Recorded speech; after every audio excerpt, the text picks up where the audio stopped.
Wasn't expecting it, no, but apparently we're gonna get it.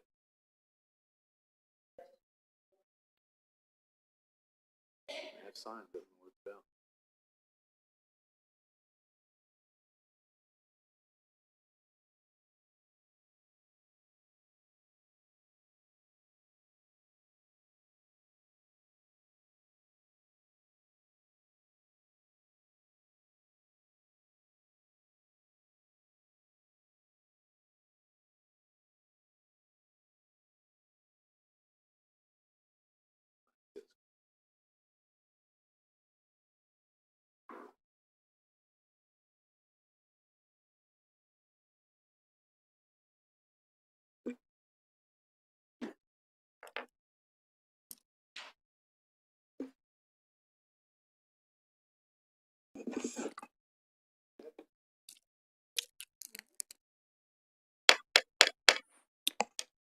Good evening. Today is Tuesday, April 2nd, 2024, and the time is 6 p.m. I call to order the regular meeting of the following. Will come to order the Victorville City Council and the same council sitting as the Victorville Library Board of Trustees, the Southern California Logistics Airport Authority, the successor agency to the redevelopment agency, the sitting as a housing asset successor, the Joint Powers Finance Authority, and the Victorville Water District. Madam Clerk, will you kindly call the roll? Councilmember Gomez. Present. Councilmember Irving. Here. Councilmember Jones. Here. Mayor Pro Tem Harriman. Here. Mayor Becerra. Here. We have quorum. Thank you, ma'am. Tonight's invocation will be led by Pastor Jairo Garzinia, and our pledge will be led by Lieutenant Mark Bracco. Would you please stand? Sure, go ahead.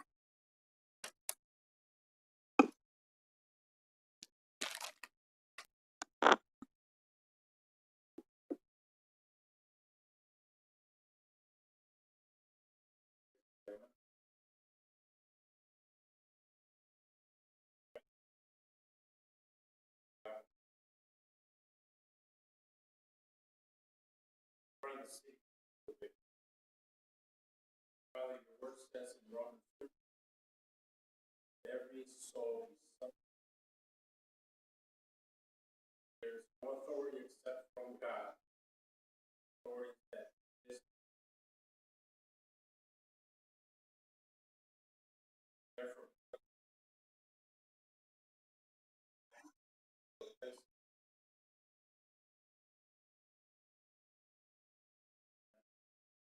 servant's heart to serve this city. be asked.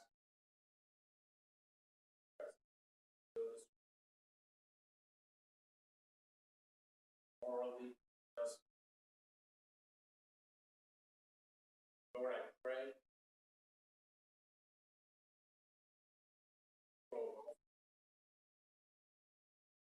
Never happens.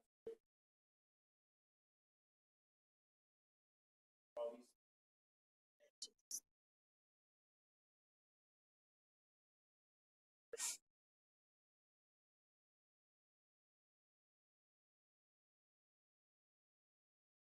Amen. Thank you, Pastor. If everyone can face the flag, put your right hand over your heart and repeat after me.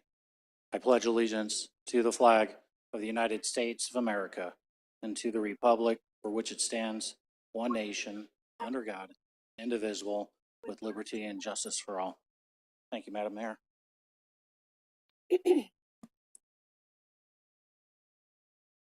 Thank you. Madam Clerk, will you please present the agenda and any revisions thereto? Thank you, Madam Mayor. There are no revisions to the agenda this evening. Thank you. At this time, I will ask if there's any conflict of interest from my fellow council members. None? We'll move along.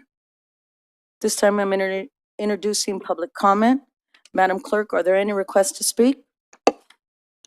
Yes, Madam Mayor. Welcome to tonight's meeting of the Victorville City Council. Your City Council is interested in your ideas and opinions and furthermore endeavors to incorporate them into its deliberations. At the same time, the council must be able to carry out its business in an organized and efficient manner, free from material disruption. Therefore, this meeting will be administered in accordance with the council's established policies and procedures and Government Code Section 54957.9 and 54957.95.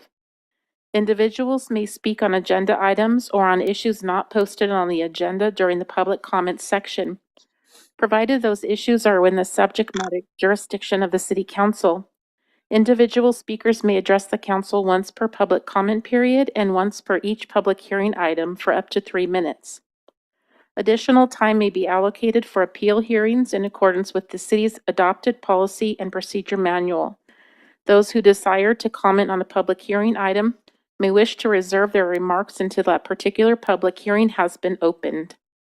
All testimony is to be directed solely to the council. Although open meeting laws do not permit council members to engage in dialogue, and any speaker during the public comment periods, please know your comments and questions may be taken into consideration by council members when discussing the particular agenda item. The presiding officer may briefly respond or have staff respond to statements or questions, or may request that the staff report back to the council at a subsequent meeting. Speakers are requested to comment as briefly as the subject permits. Once comments are invited, the speaker will be called on by name. Madam Mayor, point of privilege. It's difficult to hear with audience members speaking. Thank you. I would ask this audience please to refrain from speaking. Thank you. Once comments are invited, the speaker will be called on by name, then recognized by the presiding officer. The speaker will state the item number that will be addressed or that the subject is a non-agendized matter. Audience members may not disrupt, disturb, or otherwise impede the orderly conduct of this meeting, and those who do are subject to removal from the meeting pursuant to Penal Code 403. Your understanding and cooperation are appreciated.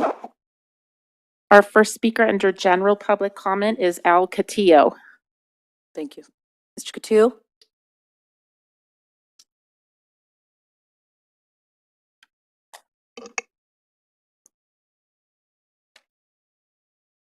I'm here for one reason, animals. Victorville isn't taking care of their animals yet, and I want to give you the snotty attitude that the people in Victorville have towards their animals. One day I captured an animal, a beautiful, very expensive animal, took him home for 2 days, took good care of him, slept in my house, fed him real good. Then I called them. I said, if anybody calls, let me know and I'll bring the dog down. That somebody called. I brought the dog over. And then they called me when the people that own the dog come so I could give it to the dog, give it to them. I walked over there, they gave me the dog. The people came in, some old lady that looked very wealthy come in, took the dogs out of my arms, walked over to the people and says, the city of Victorville is proud to present you with these animals that we captured for you. And I went over and I grabbed the dog and I said, Victorville didn't do a damn thing about getting them dogs. I had them dogs at my house for 2 days. Victorville did nothing. Don't listen to what the hell she's telling you. That's what I'm saying. Now I got 6 kittens in my house and a mother. They're destroying my house. I'm spending about $40 a week to feed them. I'm not getting no help from anybody in Victorville. They're all your cats. That's where I rescued them, in Victorville. And they're costing me a fortune. I got to place a new carpet in my bedroom. They destroyed my bedroom. I sleep out on the couch. What are you going to do? Victorville won't do nothing about anything. Is my 3 minutes up? I don't want to go to jail. Where? You have 1:05. Only 1 minute is up? No, Well, you have 1 minute left. well, huh? You have 1 minute left and your time is Well, then ticking when are away. you guys gonna start doing something for the animals? I mean, me and other guys that, suckers like us are gonna go out and take care of your animals like we do, and it costs us a lot of money. You don't give a damn. Why don't you do something for the animals? They're just as important as you are, and I am. You must have animals at home, some of you. How do you treat them? You treat them like trash, like you treat all the animals that don't have parents out there. That's the only problem with them, is they don't have parents. A lot of people don't have parents either, but they get taken care of. You don't take care of the animals worth of crap, and they deserve a lot better than what you're giving them, because you're not giving them nothing. And all the people in here, I Your think, time is up. you guys have a Thank you, good Mr. day. Teal. Next speaker, please, Madam Clerk. Our next speaker is Maria Rorbaba.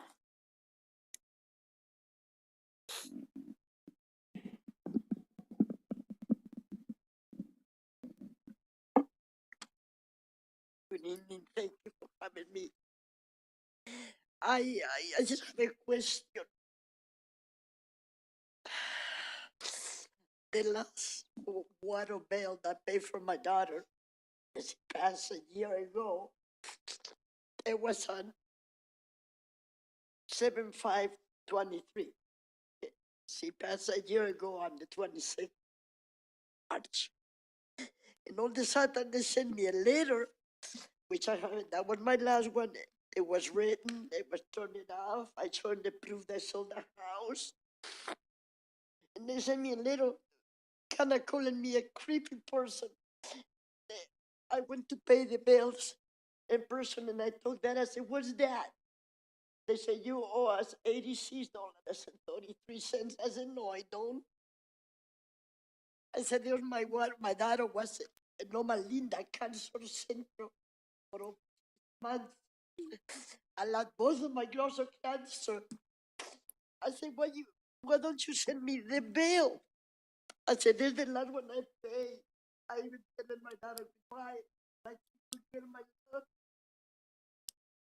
I said, this is pay on the 7/5 and now. They said, just came. You telling me that I owe you. On the 20th, I went over there and it was the first anniversary of my child. And she says, well, it is what it is. They didn't even want to believe me, so I went back. I said, do you know of any mother that tells me my daughter passed? Both of my daughters passed her cancer. He says, no, it is what it is. I said, if you say that one more time, I'm going to put. So anyways, I just wanted you to help me what I do with this. So then when I went the following week, instead of being $80 like this, I was at 100. Is this I never had this problem in my life. They're going to turn it to, I don't know what you call it. Don't turn in my records. I got good records. Was a business owner for 20-some years in here. Go adelanto and asking about Miss Maria. and everybody will go like this. Then last Thursday, but I left because my daughter was dying. And all of you knew my daughter, my first daughter. She worked for the county for 19 years, never missed a day of work until she got a breast cancer. There was my baby girl. Now I lost the second one. I don't have no more children. It's okay. They are there with their daddy. So please help me, tell me what to do with that. I had to pay for my daughter's funeral. They just hurt. They're gonna throw me to donation. Your time is up. So should I leave that in here? Hold on, ma'am. Tell me Hold on. what to do. Hold on one second. Mr. Metzler, do we have somebody here who can maybe speak with her for you? At least get the information of the letter and who has it. Yeah, I'm not sure if it sounds like it's a water bill. So maybe Carmen in the back, we could at least have her talk with Carmen in the back foyer and see They're if we gonna can talk with you in the back. They're gonna talk with you in the back. Someone, yes, take all your paperwork with you. See the lady getting up out of her seat? Yep. Meet with her. Thank you for coming. Our next speaker is Brendan O'Brien on a non-agendized item.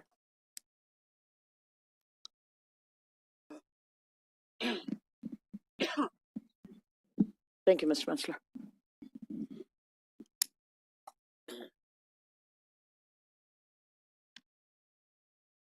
Good evening, Madam Mayor and City Council members. My name is Brendan O'Brien, and I appreciate the opportunity to speak with you and one, voice a couple comments and to make a request. First off, I represent the Route 66 Museum, and just wanted to make a few comments about code enforcement.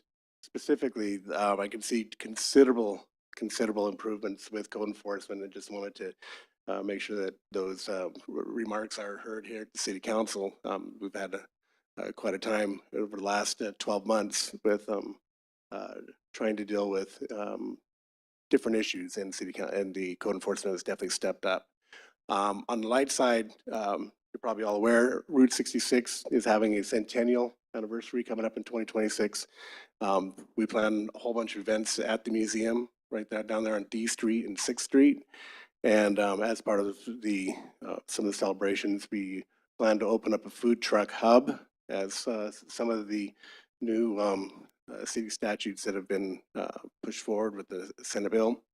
And specifically, we'll be opening up businesses for people here in the city to have a food truck and generate revenue and have there's a path for legal operation, similar to what HD Events did last Wednesday. It was the last Friday night, and I know a couple of people were there.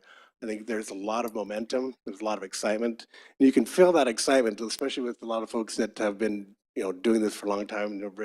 Rich Matthias and his brother, and the FAM Center with Vita. You can see there's a lot of momentum and a lot of excitement, and we support a lot of the initiatives that are moving forward. My request is simple.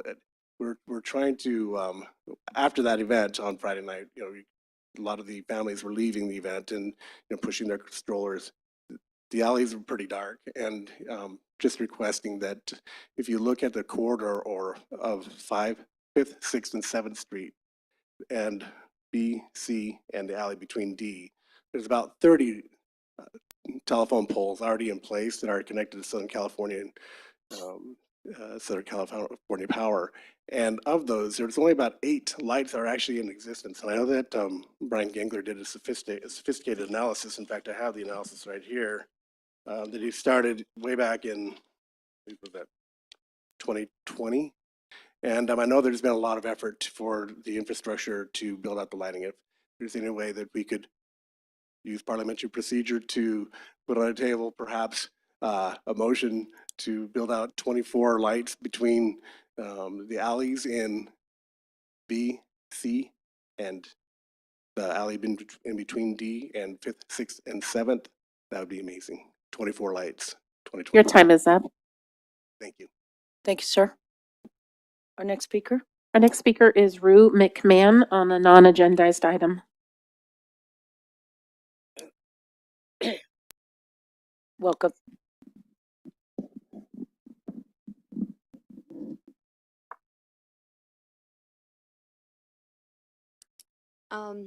My name's Rue McMahon, and I've been a resident of the High Desert all my life. And as you know, there's currently a genocide happening in Palestine. It has been over 170 days, and we are being failed by our federal government and our House representative to represent the constituents of Oak Hills and of Victorville and of Adelanto and every other city in the High Desert.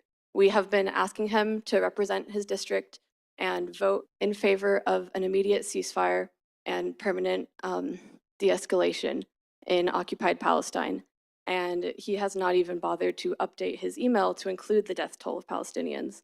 So I ask that in his failure that you would pass a ceasefire resolution for the city of Hesperia. There has been a ceasefire resolution in Pomona and in Pasadena. And I ask that you would follow the example set by other cities in Southern California. I know that this might not seem like a local issue, but there are many Palestinian families who currently live in Victorville. And the silence in such atrocities is violence. It's saying that their city that they have come to, that has welcomed them, doesn't care what happens to their families. So I just ask that you would pass a ceasefire resolution. Thank you. Thank you very much for coming. Our next speaker is Karima Abdul Kabir on a non-agendized item.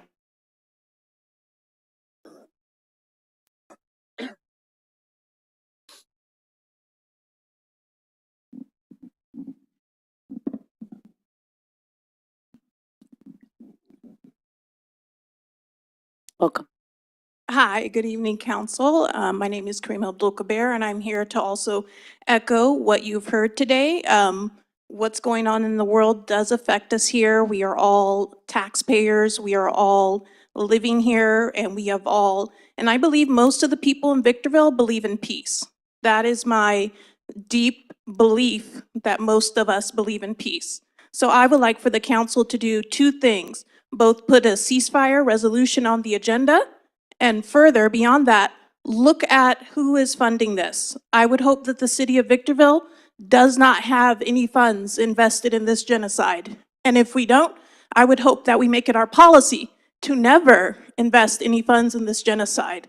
So that's my two requests. I believe the people of Victorville are behind us, and I am speaking for the 40,000 who are dead and cannot be here and speak. So I am asking for you to put a ceasefire resolution on the agenda and divest and block any future funds. Thank you. Thank you very much. Our next speaker is Crescenciana Rios on a non-agendized item.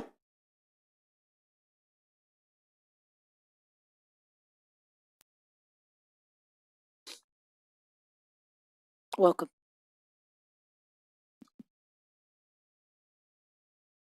Hi, my name is Crescenciana Rios. I moved to Victorville when I was 9 years old, and I have been in the High Desert ever since. I also want to echo Rue and Karima in saying that I would personally love to see Victorville put the ceasefire resolution on their agenda for as soon as possible. I had a sign here that said, that spoke about the 12,300 children that have been murdered in Palestine, and that number has now been updated to 14,000 when I just made that sign like 3 weeks ago.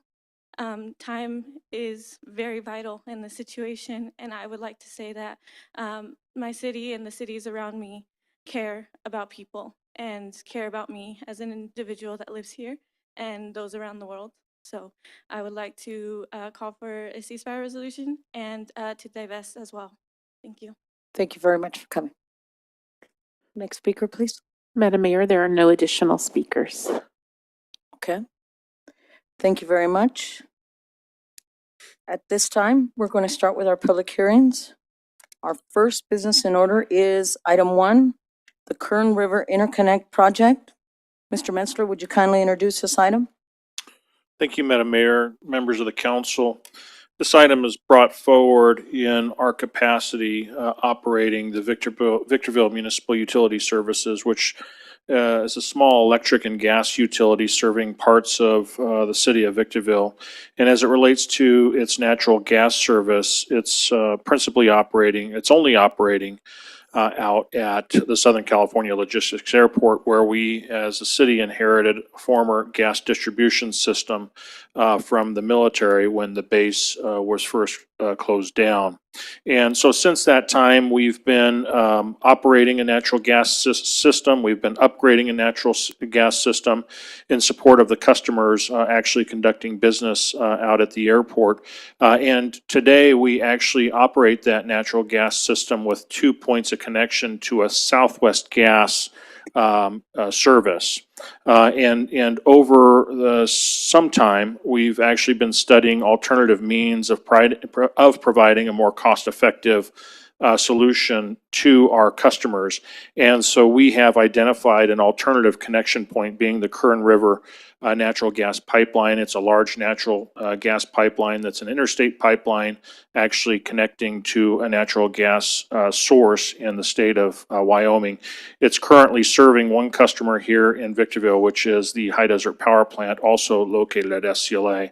And we have been working for some time and actually not only working with High Desert Power, but also buying equipment and actually designing effectively the item that is here before you tonight, which is an interconnect into that larger, higher pressure natural gas system. And so with this item tonight, you'd effectively be awarding the construction work for that project to the lowest responsive bidder in this particular case, which is Arizona Pipeline, in the order of the amount that's actually laid out in the staff report. And so with that, accompanying this item, and the reason for the public hearing is the notice of exemption.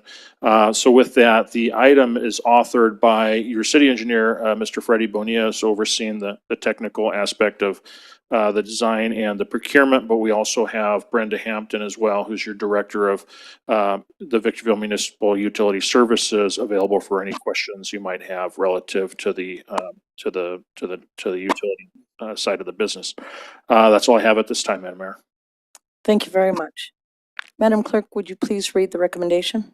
That the Honorable City Council open and conduct a public hearing, receive testimony regarding the proposed capital improvement project, close the public hearing, approve the notice of exemption, and authorize staff to file the notice with the Office of Planning and Research and the county clerk, and award a construction contract to Arizona Pipeline Company in the amount of $709,024.79 for Kern River Interconnect Project.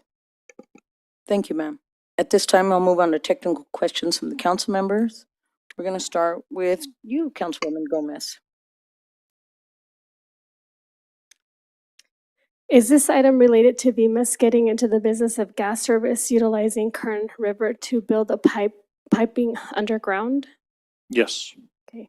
Was Kern River a contractor also responsible for the site plan, engineers, and/or architecture conceptual plans, or will they be in the future? No. And if so, did we have the contractors present when the plans will be brought to the city council, or any staff input? Would that be occurring? Were the contractors present when?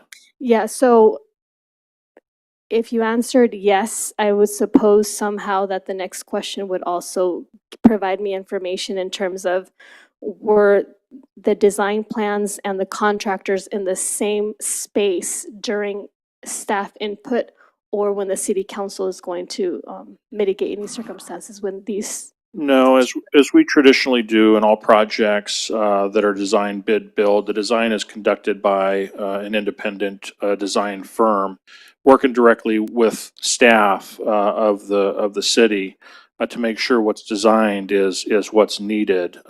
From that, then we independently bid using those design specs as the scope of work for which the contractors are to bid to. Typically, our purchasing process requires that bids be submitted in a closed sealed bid fashion so as to open only upon a predetermined bid opening date. With that, the contractors were not known in advance of the actual solicitation effort. Thank you. I have no further questions. Thank you very much. Councilmember Irving? Well, I really don't have any questions after reading the backup material. I recall this conversation, in particular with Ms. Hampton a while ago, about 11 months ago or so? So I don't have any questions. Thank you. Thank you. Councilmember Jones? None. Thank you, Madam Mayor. Thank you. Councilmember Harriman? I have none. And I have none. I'll open up the public hearing. Madam Clerk, are there any requests to speak? No, Madam Mayor. At this time, I will close the public hearing, and I'll invite a motion for this item. Madam Mayor, I move that the council take action in accordance with the recommendations set forth on the agenda, specifically as to points 3 and 4, with points 1 and 2 already having been disposed. Second. I have a first by Councilmember Jones, a second by Councilmember Irving. Councilmember Jones, any comments on the pending motion? No, thank you, Madam Mayor. Councilmember Irving? No, ma'am. Councilmember Gomez? Yes, just for clarity, when the council members were allotted the opportunity to bring in questioning, I noticed that the hearing wasn't open. It was still closed. And then the hearing began to be open with none of the questions being a part of the hearing. And I think that could be a potential issue for a hearing when council members would like to submit them during the hearing process. Councilmember I'd like to Gomez? Mr. Dubernowski, I opened the public hearing and I also closed the public hearing. That's correct. Typically, we let the council members ask their questions prior to the public hearing. If a council member wants to speak during the public hearing, then they would have to go down to the dais and they'd lose their ability then to vote on the item when they return to the dais. So I did everything right. Absolutely. Thank you, sir. Anything else, Councilmember Gomez? No, that's it. Thank you. Thank you. Councilmember Harriman? Yeah, I would just like to say it's good to see a local contractor in the high desert land this contract. Thank you. And I have nothing. Madam Clerk, will you take the vote? Councilmember Gomez? No. Councilmember Irving? Yes. Councilmember Jones? Aye. Mayor Pro Tem Harriman? Yes. Mayor Becerra? Yes. Motion passes with Councilmember Gomez voting no. Thank you. We've now taken action to approve points 3 and 4 of staff's recommendation as presented on the agenda. Item 2, Old Town Septic to Sewer Conversion Project. I have a point of privilege and also a point of clarification. Go ahead. And it's related to the same thing. So I would like my comments to enter into the hearing. So I'm not trying to take extra time. So I want to be a member of the public because as a council member, they're not being entered into the hearing. So if I could do that. I think it was closed and we've moved on. Yeah, we're on the number 2 now. Again, the same issue arises. Certainly, you're able to ask questions, and those questions become part of the record. But if you go down and want to speak as part of the public hearing item, then again, you relinquish your privilege to be able to speak as a member of the council. Just can't do both.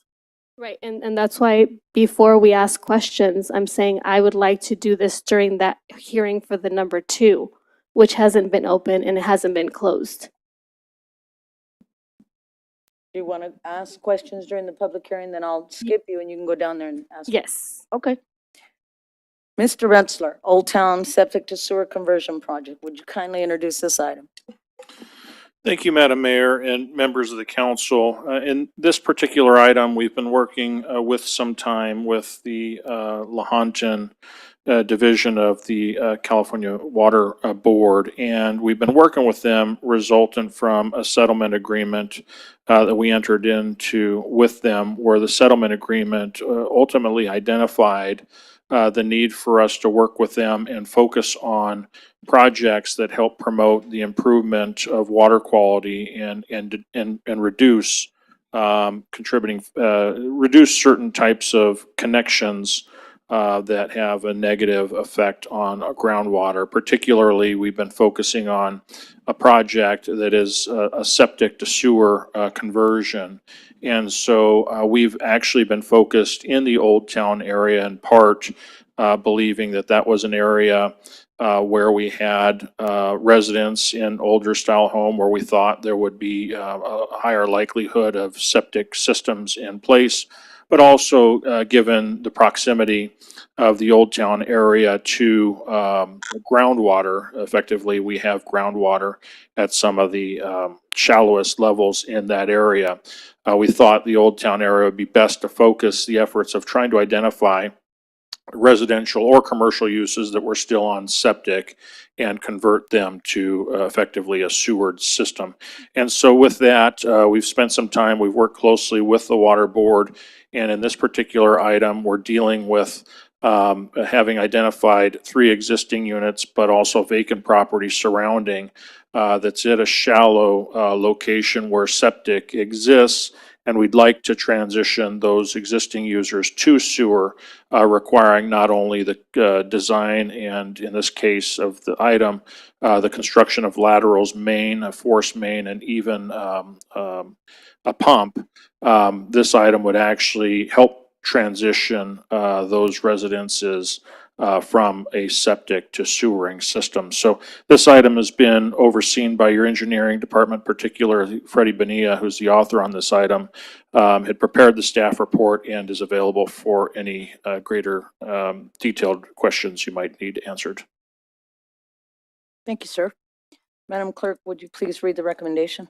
That the Honorable City Council open and conduct a public hearing, receive testimony regarding the proposed capital improvement project, close the public hearing, approve the notice of exemption, and authorize staff to file the notice with the Office of Planning and Research and the county clerk, and award a construction contract to Kearns, Inc. in the amount of $724,223 for the Old Town Septic to Sewer Conversion Project. Thank you. At this time, we're going to do technical questions from the council members. Councilmember Jones? None, thank you. Councilmember Harriman? None, thank you. Councilmember Irving? This was a well-written report. I don't have any questions. Thank you. Thank you. And I have none. I'm just going to double check. Councilwoman Gomez, you'd like to speak as the, okay. So at this time, I'm going to open up a public hearing. Madam Clerk, are there any requests to speak? No members of the public, just Councilmember Gomez. Thank you. Madam Mayor, may I inquire? Member Gomez is speaking as a member of the audience at this point during the public hearing. Yes, ma'am. There'll be no true info. Thank you.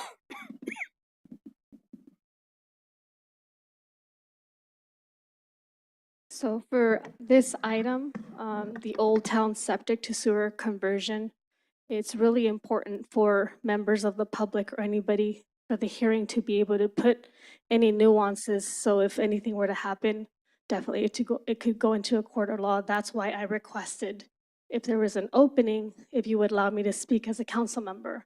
But because I was not able to speak as a council member during the opening of the hearing, I feel that it creates a risk for members who I represent. Madam Mayor, I'm going to have to make a point of order. So that's why This I wanted is- to make. This is for comment. May I was state here. my point, I Madam Mayor? apologize.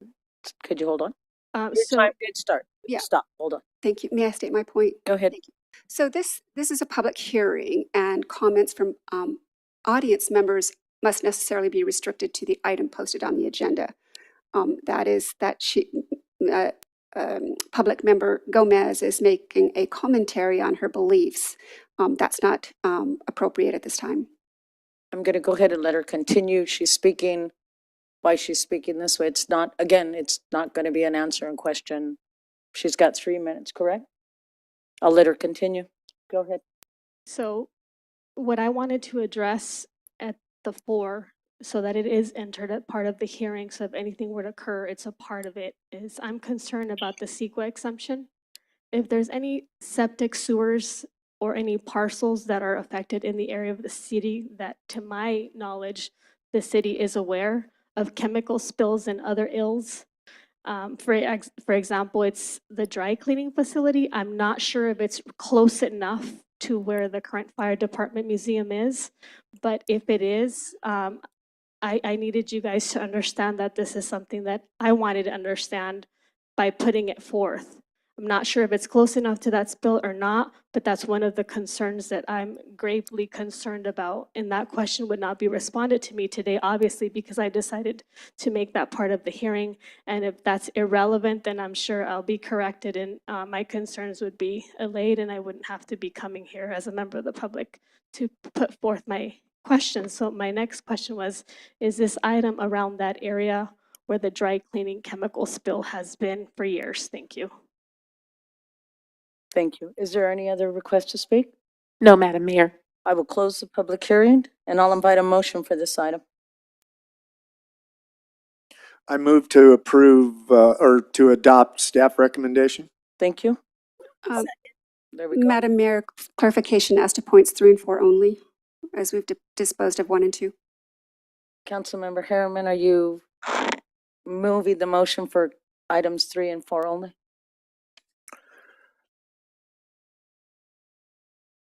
Yes. Thank you.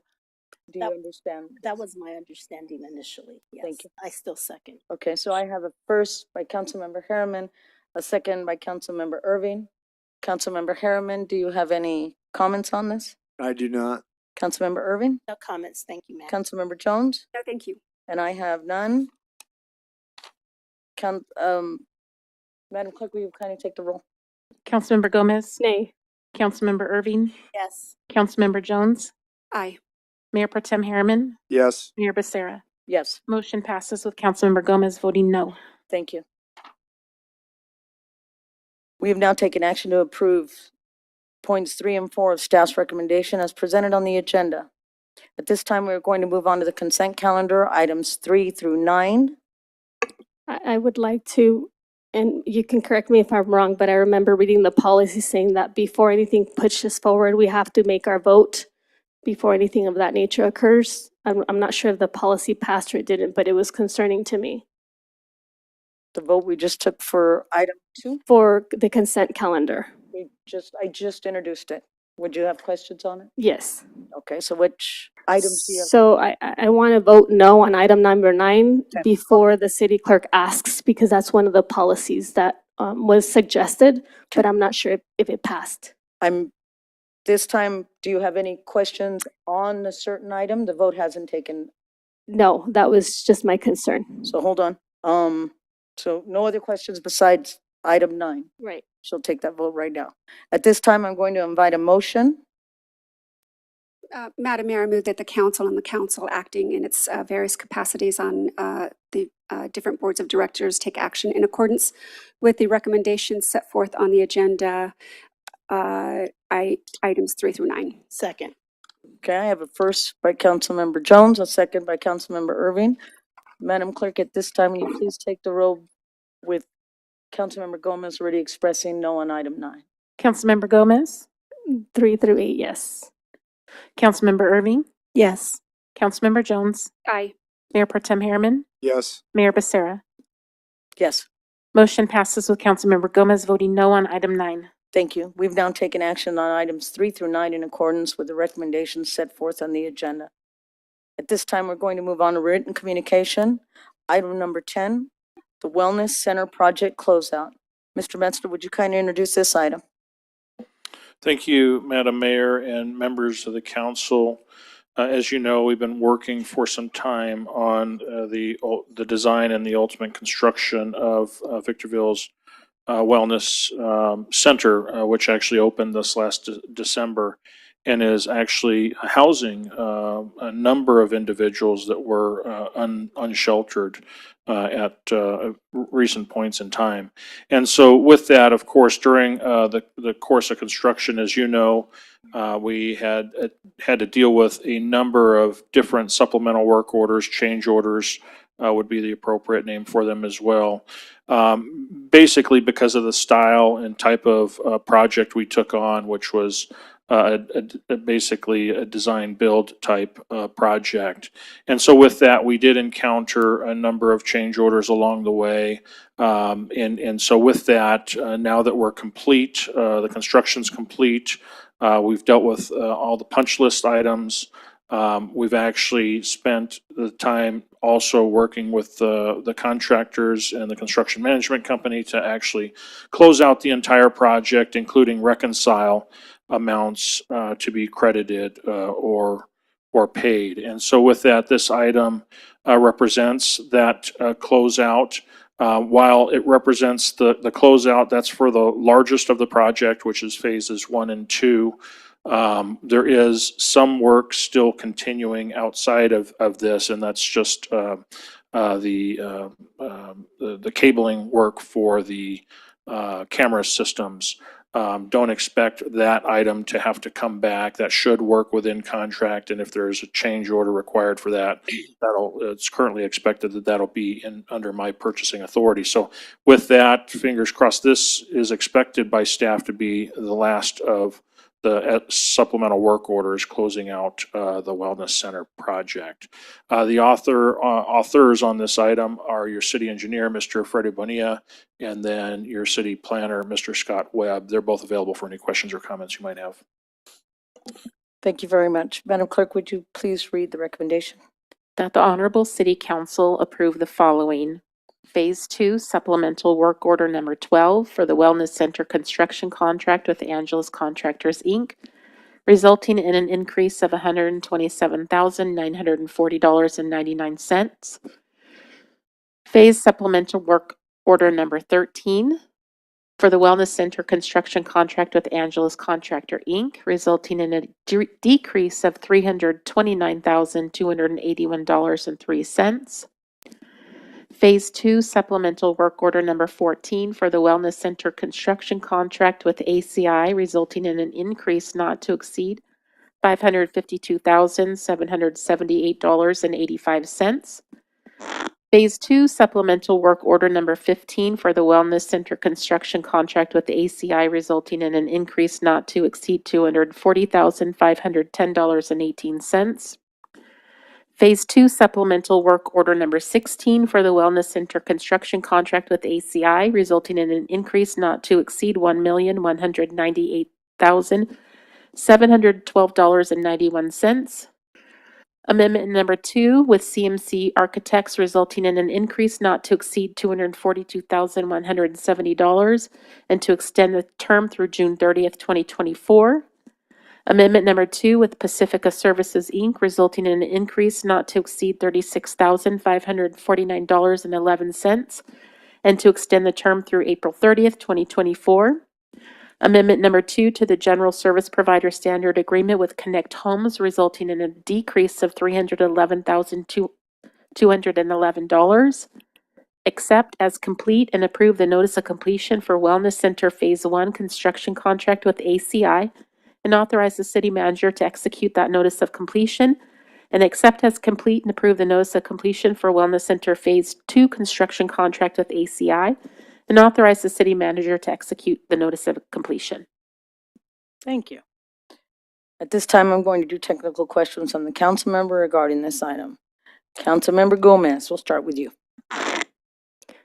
Why is this item combined in 10 items, not allowing for questions above, I'm going to say 2 minutes if the policy has changed from 3 to 2, to the concerns of the Wellness Center and its phases of constructions with the dollar that is being awarded?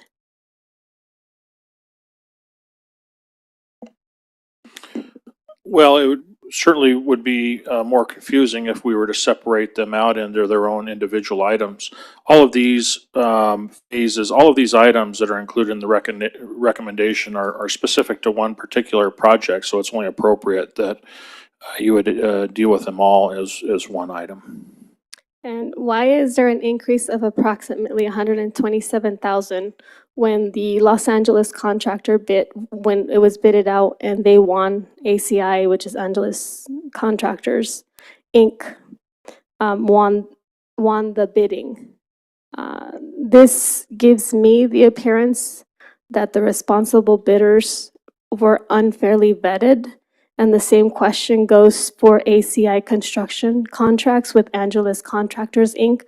for the approximately $500,000, $250,000, and $1.2 million, and the $242,000.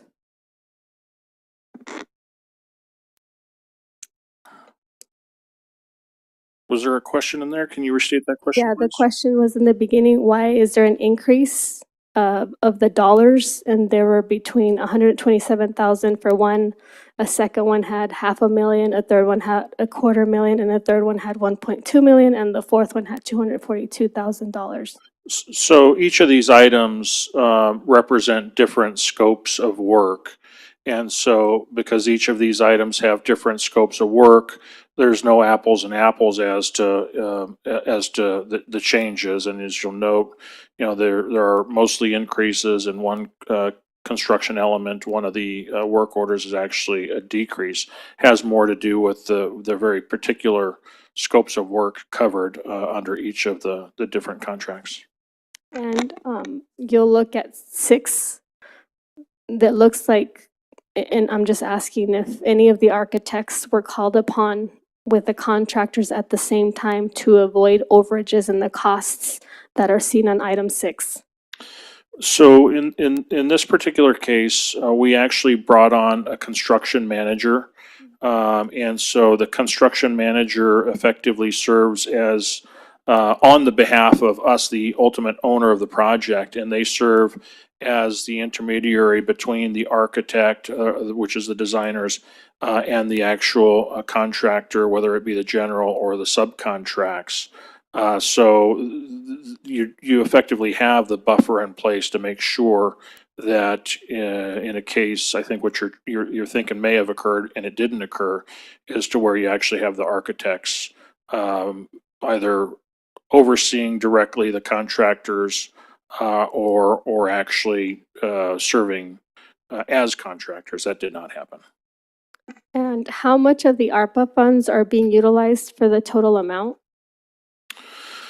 So there were 2 funding sources that get us to complete this entire project. And so ARPA is one of the funding sources, and the other funding sources is the grant, what should I call it? Home key.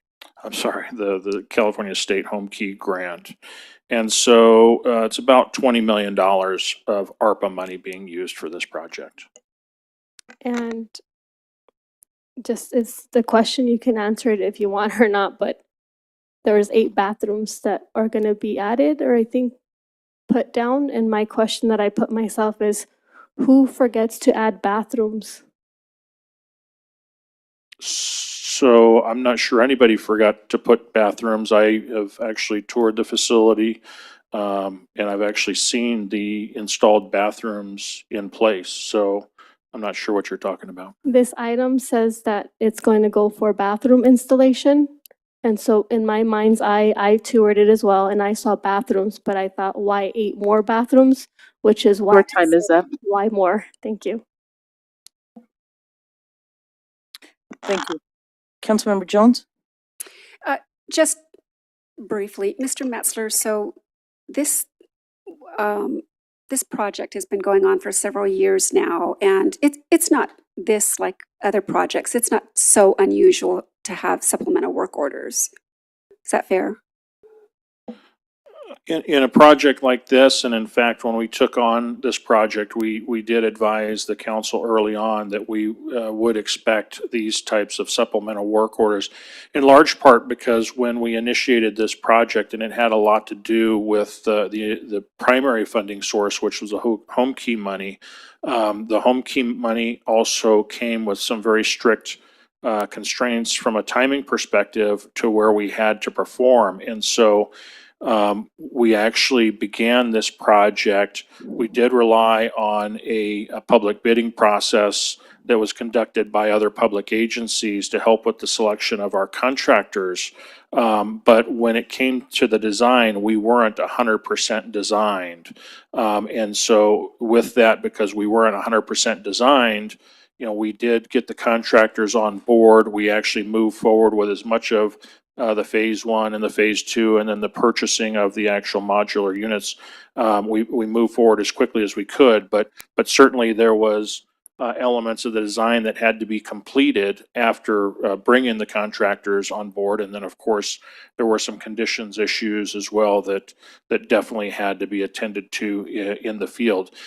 This is not our preferred way of pursuing construction projects. And in fact, our very traditional way is to do a design, bid, build process, making sure that of course, the design is as clear as possible so that you have the best scope of work for the bidding process and that the scope of work is as clear as possible for the contractors.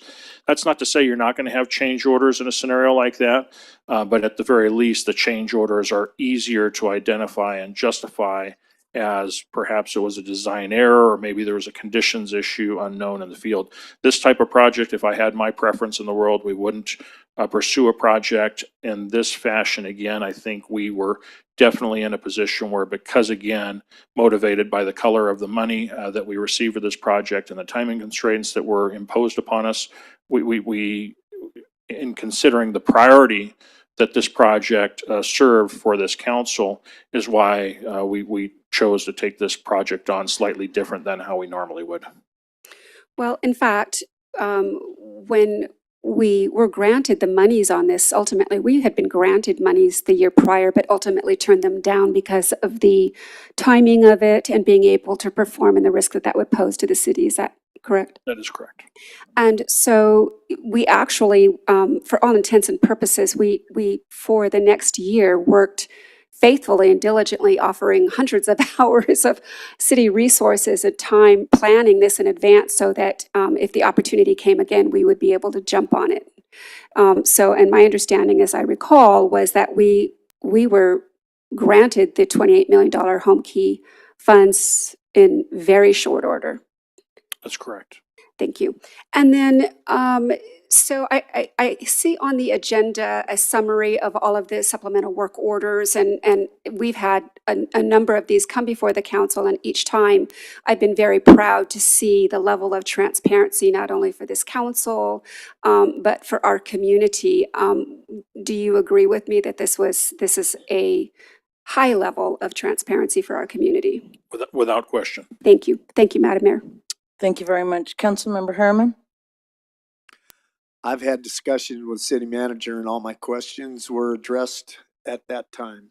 Thank you. Councilmember Irving? Yes, I'm glad to hear the city manager say that this is not a preferred process or approach. I've never liked design build projects. I've typically seen them in education, and I don't like them because they generally come with lots of change orders. I don't call them supplemental work orders. I call them change orders. But essentially, I'm very happy to see that we're closing out this project and putting all of this good stuff to bed. So thank you very much. I don't have any questions. Thank you very much. I only have one. Can we expand? I would ask if the council would allow us to catch our breath first and enjoy this moment. But we did contemplate an opportunity to expand. We don't have any design for it, but we do have property large enough that can accommodate some form of expansion. Well, Mr. Metzler, thank you very much to you and your crew, or I'm sorry, your staff. I call them crew. You and your staff, very well done. Kudos to you guys. And that's all I have. At this time, I'll invite a motion for this item. I'll motion to approve staff's recommendation 1 through 10. Second. Mayor Becerra first, Councilmember Irving second. I have none. Councilmember Irving? I've already said what I wanted to say. Thank you. Thank you. Councilmember Jones?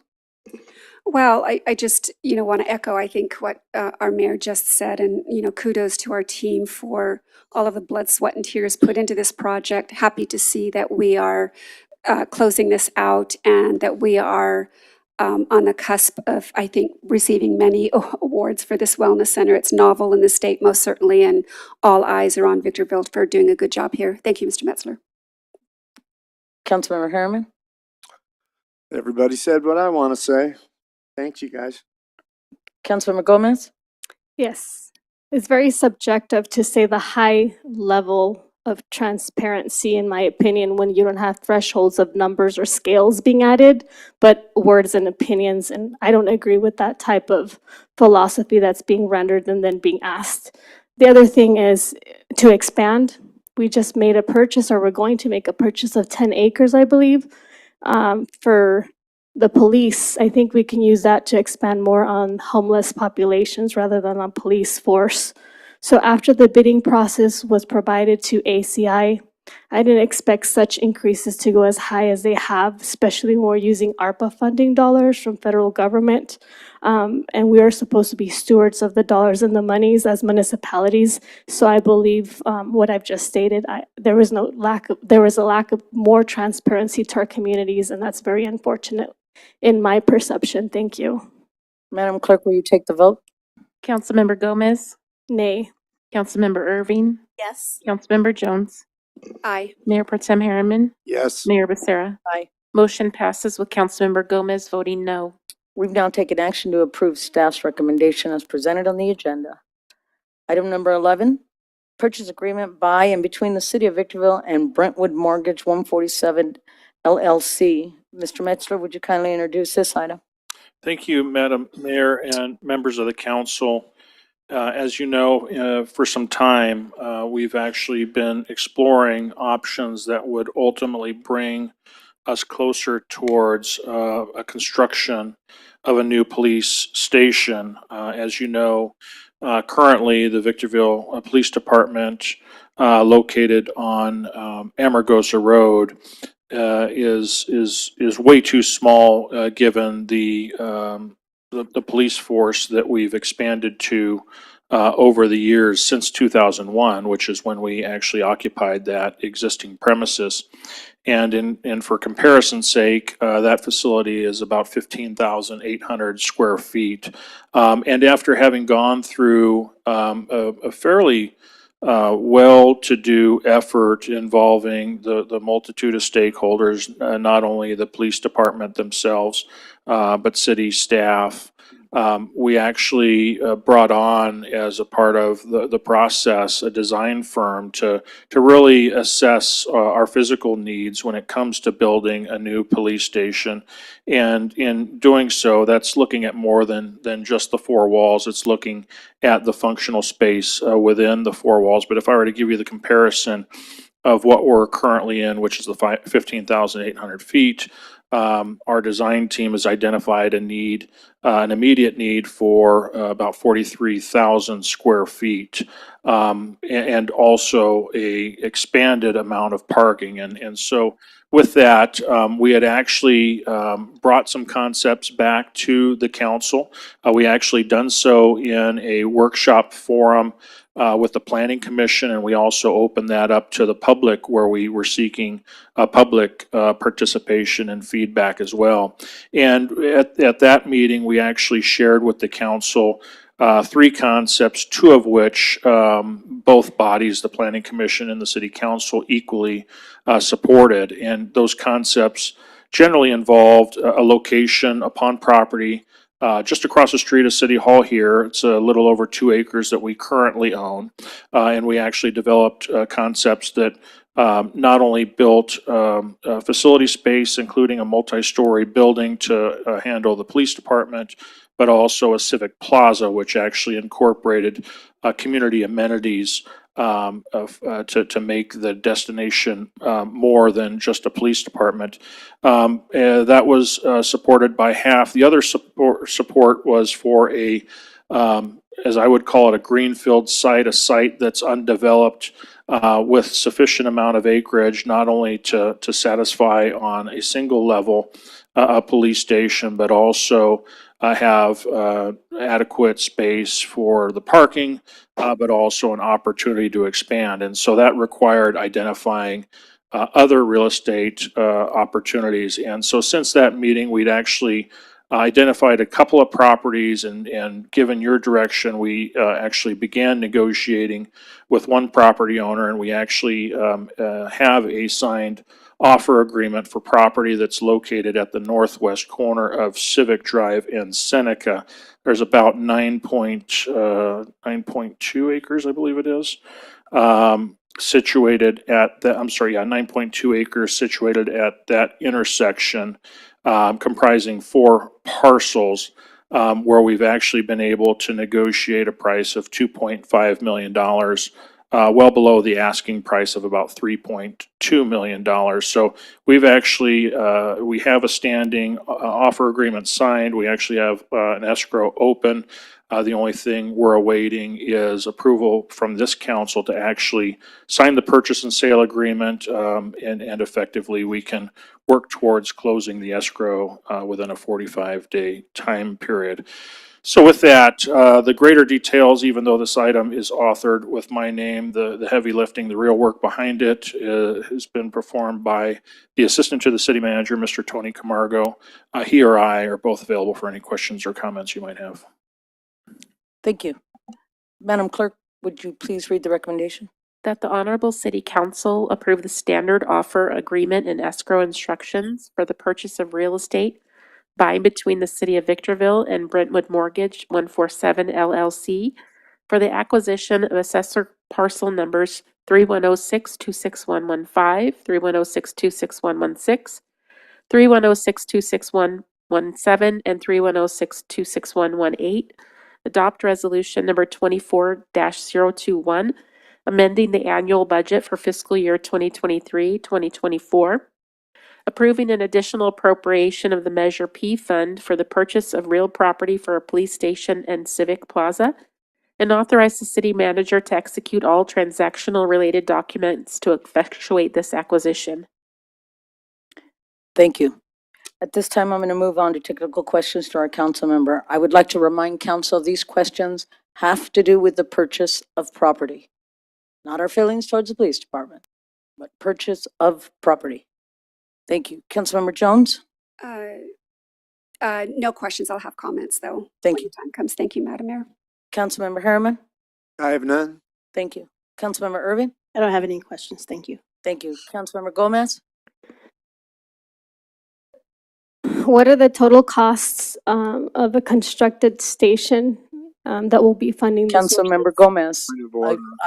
Councilmember Gomez, I would remind you, this has to do with the purchase of property, nothing to do with the building of a new police station or the police department itself. Purchase of property. So it has nothing to do with funding sources, is that what you're saying? For the purchase of the property, you can ask about those funding sources, not the building of the police department.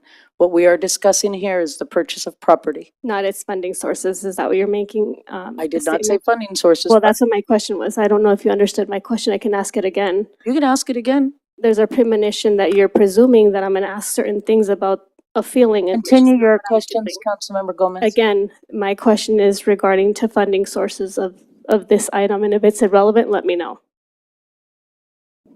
Continue your question. That was my question. My question is about the funding sources. Is there a funding source that we could be looking at for this, and where is it coming from?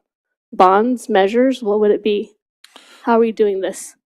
Madam Mayor, if I might, on page 503, which is the introductory page of the staff report, under the section of fiscal impact, the same section that we disclose all of our funding related information on every staff report that we draft, that particular section identifies in this case for this acquisition that Measure P will be used. That's Fund 105, and this item is seeking an appropriation of $2.575 million from that fund. So the funding source for Measure P is sufficient to fund the entirety or 100% of this purchase? Yes. Okay, thank you. What is the initial cost of the start to finish for anything that has to do with this plan that we're talking about for the item? Point Again, of order. yes. 2.5? You guys are you definitely misinterpret. Order. What it is what is the initial cost? If you want to 2.57. assume, okay, well, can you not just answer like that? If my questions are irrelevant, let me know. All it is for this item, 2.5, so nothing above and beyond 2.5, is that correct? 2.575. Thank you. And have we already made any types of payments or anything that addresses the land that we made a payment of? Sometimes people do like a deposit to ensure that this stays at a certain cost? Have we done any deposits for the land, or is that going to be required of us? There is a required deposit. What In is that? fact, it's identified in the staff report again, in the page 505. The escrow deposit is $75,000, and that would start the escrow. Thank you. And I appreciate you letting me know what the number, because I didn't know it's called escrow. So those are learning points for me of curiosity when I make my questions available. And I'm going to ask another question. Do we have the appraisal time is up. report? I have none. I'll invite a motion at this time for this item. Madam Mayor, I move that we adopt staff's recommendation as presented on the agenda. Second. I have a first by Councilmember Jones, a second by Councilmember Harriman. Councilmember Jones, comments on this pending item? Yes, thank you very much, Madam Mayor. So if this passes by the council, I have to say I'm going to be very happy about this. This has been a long time coming.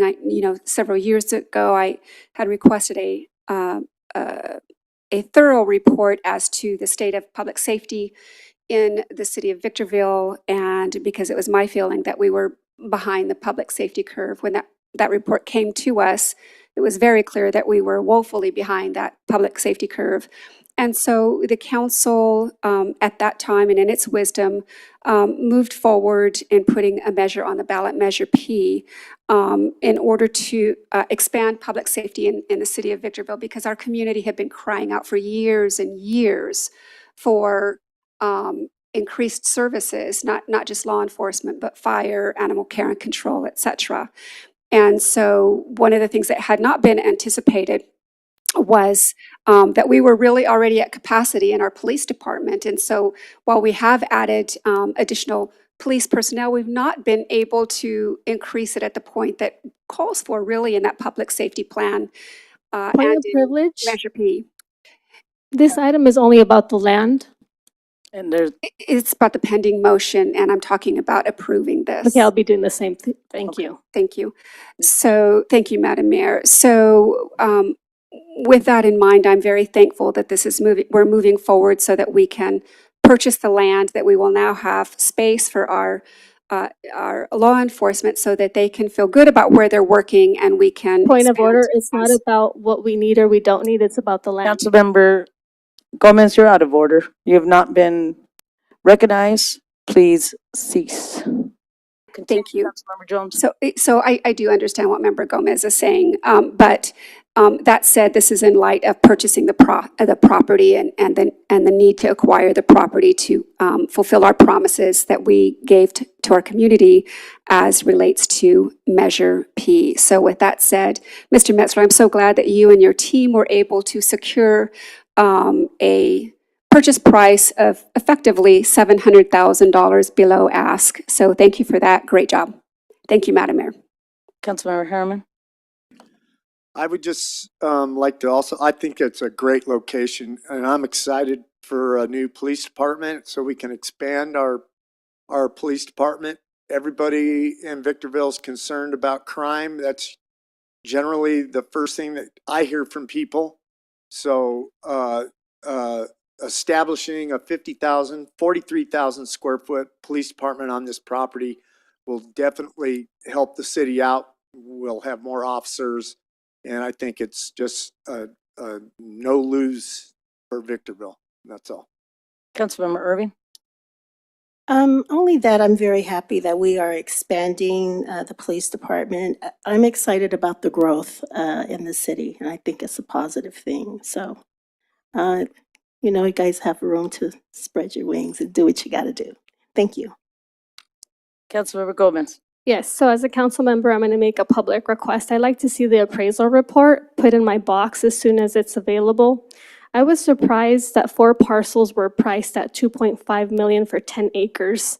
And maybe I'm right, maybe I'm wrong, but when there's city taxpayer dollars coming about, I would hope to believe that the frugality of someone else's dollar is always put at stake in consideration with the vulnerability of those members who are going to be participatory in the practice of paying And I thought about this and I thought, well, I've seen acreages being purchased, but when the city seems to purchase or municipalities purchase, it always seems to be excessive, in my opinion. So I made a couple of phone calls to realtors and we're going to be delving into something like that. That's why I made a request for the appraisal report to please be placed on my office desk. That's all. Thank you. I would like to address that with the city clerk. Do we have to seek a public records request the same as, excuse me, Councilmember Gomez? For that to happen, a public record request? So it could be done in one of two fashions. If she's directing something from the council in action to approve that the item be presented to Councilmember Gomez. Otherwise, there is the public records request option as well. So it does have to go, Councilmember Gomez, it's not your turn. So she does have to seek approval from all of us or go through a public records request, correct? That's correct. Refrain, thank you. Okay, Okay, point of privilege. go ahead. I didn't quite understand. I don't know if you were addressing that you were the attorney to say that a council member is not allowed to make a request to have put on their desk, because I'm definitely not directing anybody.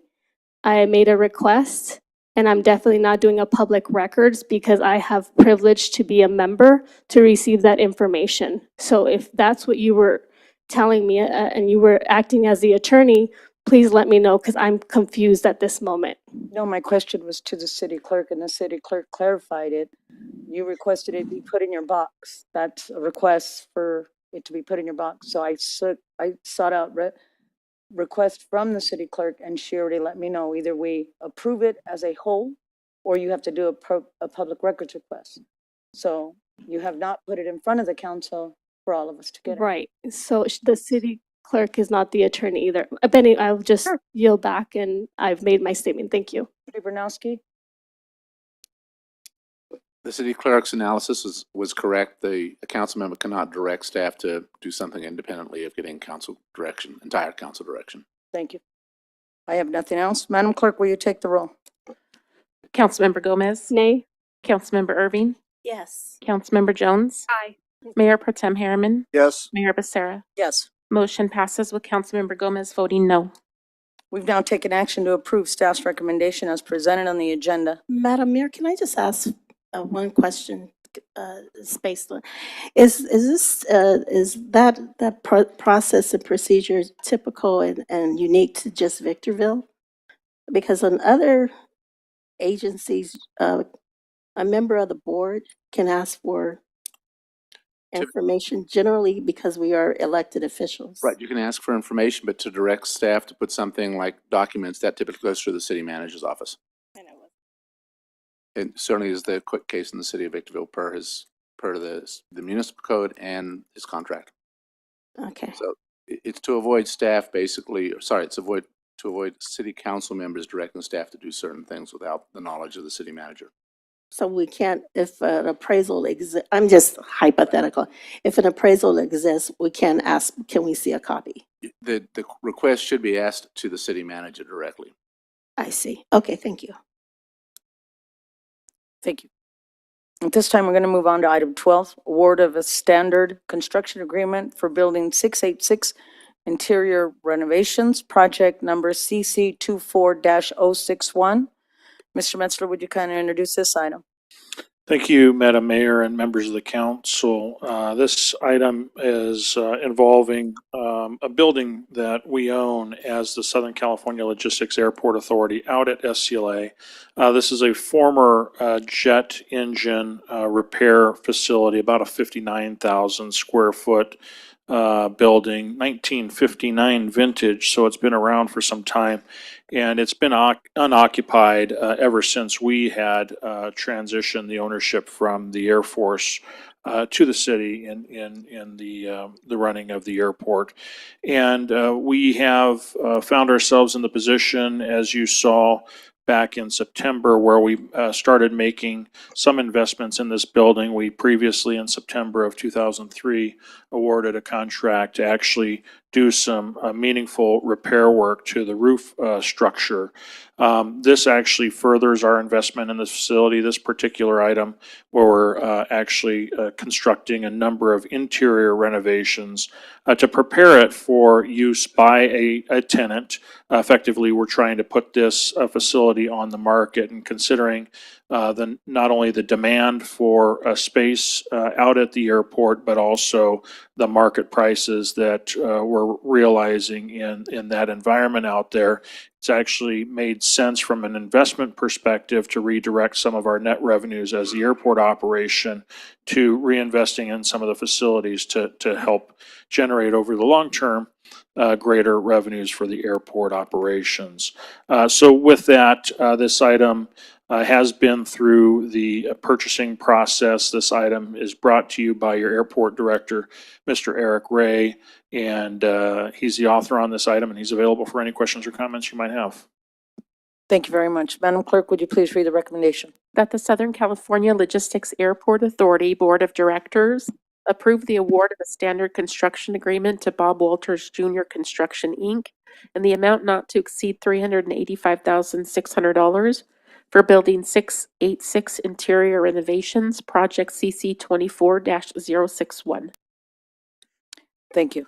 This time, we're going to move on to technical questions from council members. I'm going to start with Councilmember Irving. Have any? Thank you. Thank you. Councilmember Jones? And thank you. Thank you. Councilmember Gomez? Yes.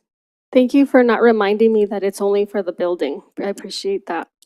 What is the current value that this building may be rented with its current, I'm going to call it dilapidation, and with the extra space and several renovations as has been stated in the item? I would say it has very little to no value until such a time as these investments are made. In fact, the condition of it has proven its limited value because it has not been occupied or desired by a tenant. In fact, if tenants, prospective tenants have looked at it, it's basically rendered itself cost prohibitive in the past for anybody to take this facility on. So all of the improvements that we're making in this facility effectively are adding and creating a new value. Thank you. I have no further questions. Thank you. Councilmember Harriman?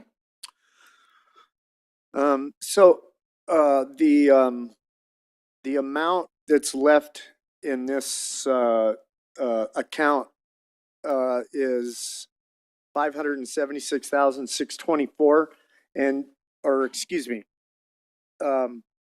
we're going to use $385,600 of the $576,624, leaving a balance. We'll still have a balance of money in that for other improvements if we end up needing them. I'm sorry, that is correct, Mayor Pro Tem Harriman. And if that money is needed to take on supplemental work, certainly that's available. Otherwise, that money likely would drop down to the back into the capital or the reserve account for the airport operations. And these improvements will send the value of the square footage or what we get a square foot to lease it out through the roof, even though it has a new roof now, but don't damage it. That's correct. Effectively, we'll be able to position this facility so that it can compete for market rent. That's all I have. Thank you very much. And I have done. This time I'll invite a motion for this item. Madam Mayor, do I have an opportunity? Oh, sorry. My apologies. No worries. Mr. Metzler, I was just quickly looking for it and I can't seem to find the number. Can you confirm the amount that we're looking at that we might be spending on abatement? Asbestos abatement? I thought I saw it in the report earlier and I can't seem to. I found it. Bear with me. Unless Eric knows right away, I'm going to jump down to the bid pricing if that's in there. Page 38 of the construction agreement. Okay. Okay, I can look it up. And so we're looking at how many years to break even on this? Eric, do you want to share your analysis? Yes, sir. So specifically, we've budgeted 1.2 million. That was the roof project. That was this project we're coming forth to you for, but also for in-house staff to do work on it. So we've already been drawing some monies down in the form of materials that we're using to make improvements to that building. So we've got a cohesive $1.2 million budget to bring it back. We anticipate a 4-year payback on that expenditure. Right, very good. Thank you. Thank you, Madam Mayor. Thank you, and I apologize for that. No worries. Councilman Jones. I'll give it another thought. If I might, Madam Mayor, and I think I can help answer that question on the asbestos. So there's multiple sections of the bid, and so there's multiple prices, but if you'll indulge me, there's 6,000 for asbestos abatement for the west section, almost another 6,000 for the south section, so let's call that 12. There's another 3,800 for the northeast, so let's call that 15, rounded to 16. Okay. Just looking to see if there's any more. I may be missing, but it looks like that's what we've got. Oh, hang on.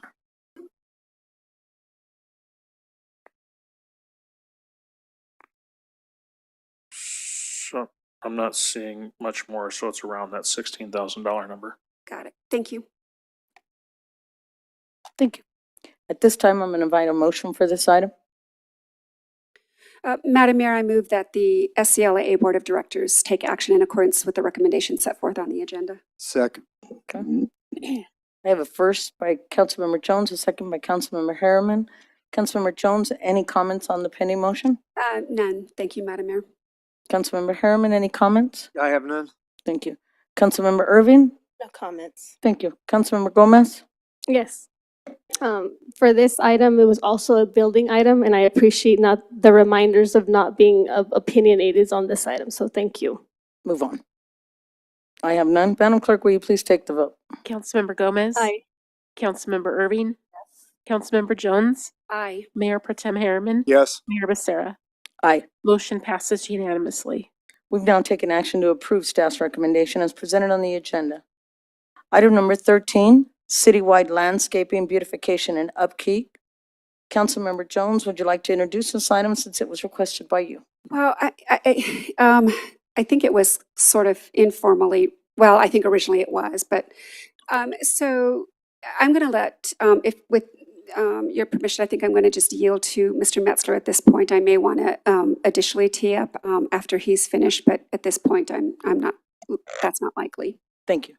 Mr. Metzler, would you like to key up this item, please? Thank you, Madam Mayor and members of the council. So this item was requested by the council to be brought back in a discussion framework so that the council could decide if it wanted to take a position on citywide landscaping, beautification, and upkeep. And it's been some time since the council did ask that. It was June of last year. However, it's a very complicated subject and certainly did take some time for staff to research. And so with that, this item is largely informational for that purpose of this council ultimately deciding if it wants to consider taking a position. But I think the real genesis for this item has a lot to do, I think, with a feeling many of us feel that actually live here in the community, especially in the subdivided communities that have or are surrounded by landscape maintenance assessment districts. And in Victorville, we have a number of them. We have about 8 LMADs. And what effectively an LMAD is, it's a property-based assessment collected through the collection of property taxes, where those amounts for LMADs, collected for LMADs, are then used to effectively pay for the operations and maintenance within those public landscaping areas. And so we have a number of LMADs, about half, that effectively generate not enough money to pay for the expenses, in large part because the unitary price is not allowed to change due to provisions of Proposition 218, and I'll try to get into that a little bit in better detail. And then, of course, there are the remaining half, districts 5 through 8, that effectively do have provisions that allow for their unitary price to be increased with an inflationary escalator on an annual basis, so that those districts have an opportunity for the revenues to keep up with the inflationary costs associated with the expense in those areas. And so focusing on areas 1 through 4, those are the LMADs that experience financial deficiency. And the two most recognizable LMADs would be LMAD 2 or LMAD 3 is how we refer to them. But LMAD 2 would be the LMAD that effectively covers the Eagle Ranch subdivision in the city. And then the other subdivision in the city is the Brentwood specific planning area. And so what those two LMADs have in common is, since their original formation, and let's just say back in the 90s, because I don't have the exact dates in front of me, they were formed. They were contractually formed to collect a certain amount to pay for landscaping maintenance. That includes the manpower, the human resource, to not only landscape and manicure the areas, but also includes the electricity that powers the water systems, the clocks, things of that nature, along with the water. And those two particular LMADs were formed specifically excluding a provision that allowed for the unitary price to increase based upon CPI, or an inflationary factor. And that proved to be most important when Proposition 218 was passed in and around 1996, 1997, don't quote me on the date, where effectively that law requires that all increases in assessments, fees, taxes effectively have to go through some type of public voter approval process. And because the absence of an inflationary factor for LMADs 2 and 3 not being permitted prior to 218, it's been determined that to apply an inflator, the residents of those two particular districts would actually have to vote to allow for their assessment to change, so as to be able to keep up with the costs.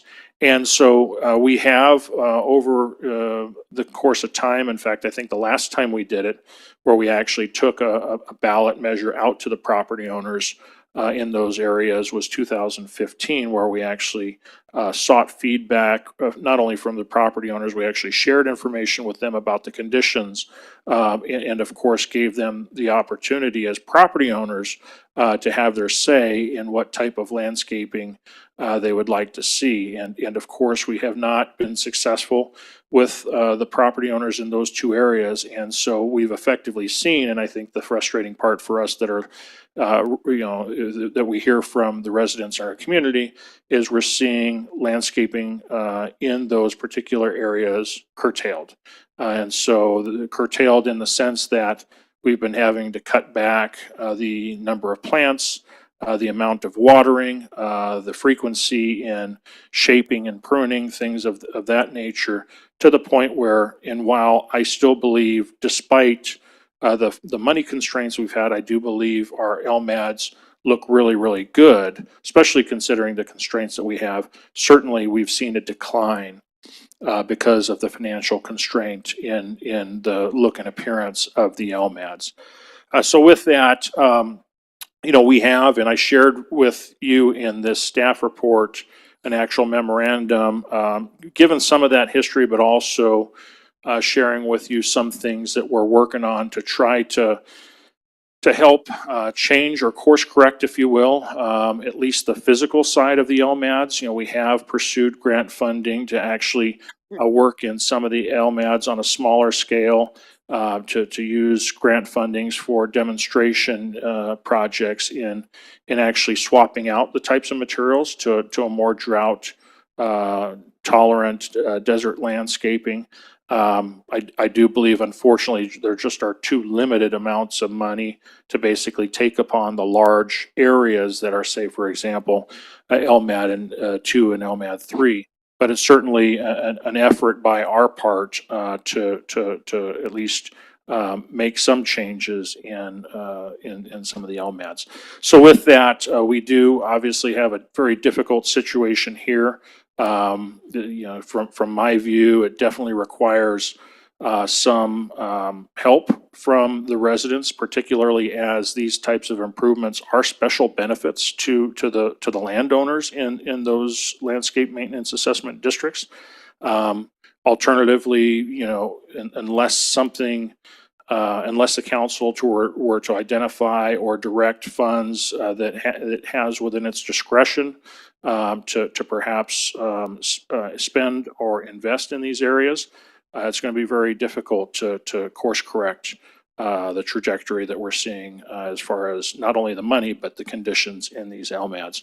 So with that, along with the staff report, that's all I have at this time. I certainly have a team that I work with as it relates to LMADs, and that team is largely overseen by Deputy City Manager Davidson, also Director Matthews, who is here in the audience.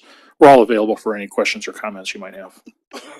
So, Madam Mayor, may I take a moment just to additionally tee up? Sure. A little bit. Thank you so much. So just in addition to what Mr. Metzler said, and I so appreciate the staff report, I wanted this to originally come before the council.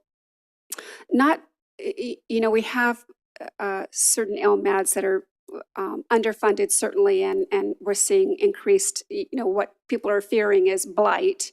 And those communities that were meant to be the most cared for are becoming the least cared for. So, just keeping in mind that, we are all proud of our entire city. It's not about one district over another. It's about the overall feel of our entire community and making this a place that we can really feel proud of. And, knowing that we're going to double our population over the course of the next 20 years, I think this is something that we're going to have to really keep a keen eye on. So I'm so thankful that it's before this council so that we can have a wholesome and helpful conversation about this. Thank you, Madam Mayor. Madam Clerk, would you please read the recommendation? Any action is at the discretion of your honorable city council. Thank you. At this time, we're going to do technical questions from the council members. Regarding this item, Councilmember Gomez. Is Measure P available for LMADs if it were even an option? It could be. Thank you. And have we thought about pilot programs with the limited funding grants to maybe start drought material incorporation phase by phase? Is that an idea that's been populated in the minds of those that are trying to bring this conundrum back to a solution? We are doing that. Thank you. And what funding sources have been utilized for LMADs 4 through 8 since their inception thus far?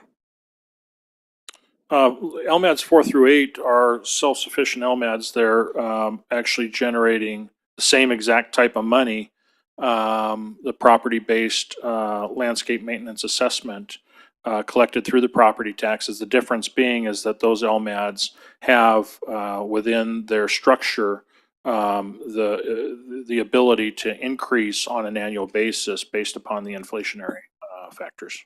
And then there was 4. So excluding Eagle Ranch, Brentwood, and Old Town, what was that 4th one? We call it LMAD 1. It's generally throughout the city. It's not very logical in its location. It's just multiple locations throughout the city. Understood.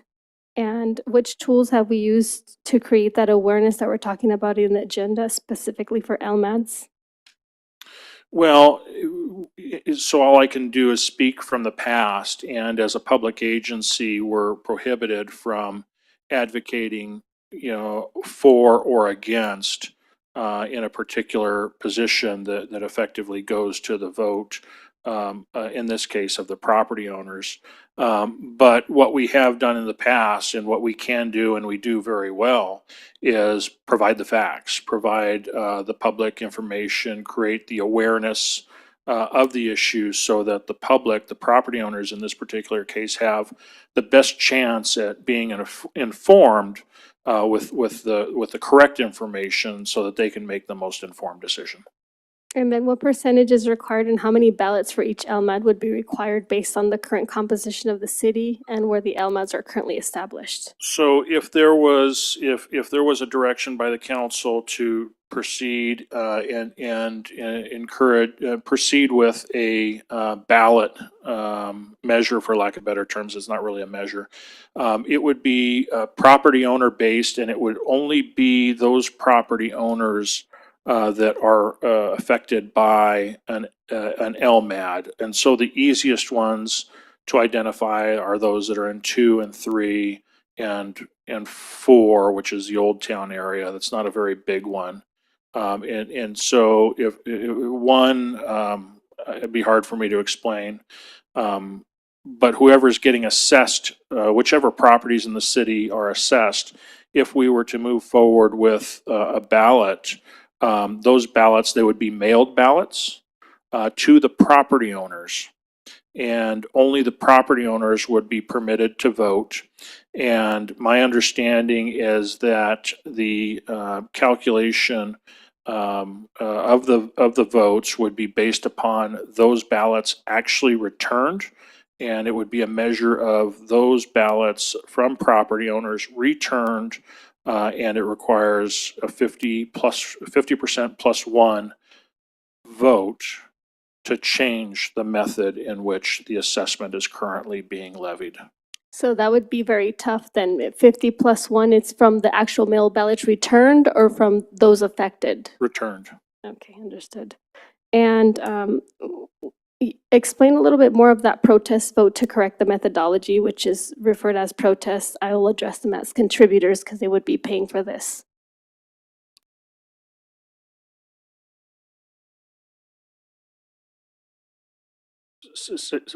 I didn't say protest vote. No, it's protest in here with 218, but I said it's, to me, it's a contribution rather than a protest.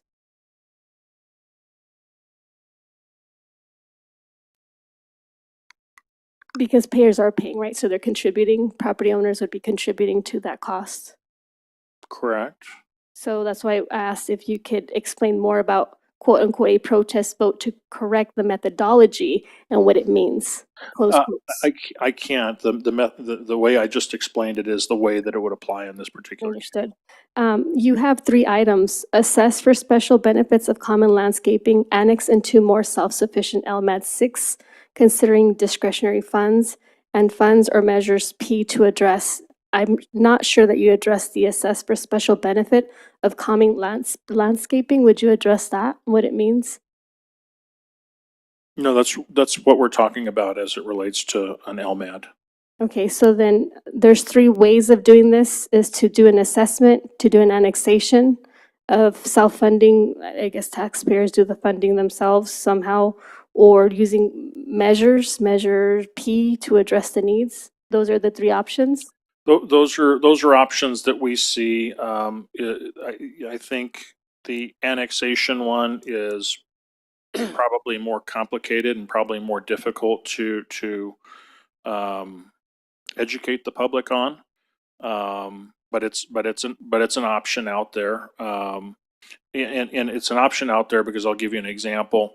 All new development that does occur in this city, and in fact, this council is used to seeing them when we do annexations into landscape maintenance assessment district for new residential development. As an example, we actually now require them, if they want to be a part of an LMAD, they're going to actually annex into LMAD 6. And so this council commonly sees that. You know, that same type of, so that was where that option comes from, is to where you could actually ask, you know, as a ballot or some type of measure for the property owners in those particular districts. Instead, would they just rather annex into LMAD 6? It's an option. It's probably harder to explain than what I think the basic explanation in these 2 biggest areas would be. You property owner have been paying the same price probably for 25 to 30 years, and the costs have gone up exponentially. Do you want to course correct that so that you can actually have an improved quality of landscaping in your neighborhood? Thank you. No further questions. Thank you, Councilmember Harriman.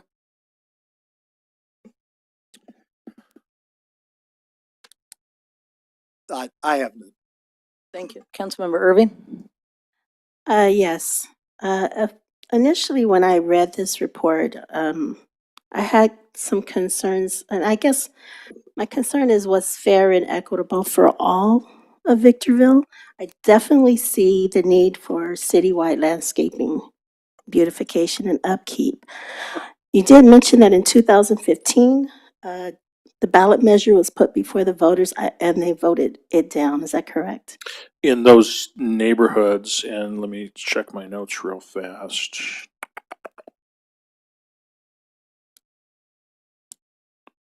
I'm just trying to figure out if it was Well, Brentwood or Eagle Ranch or both.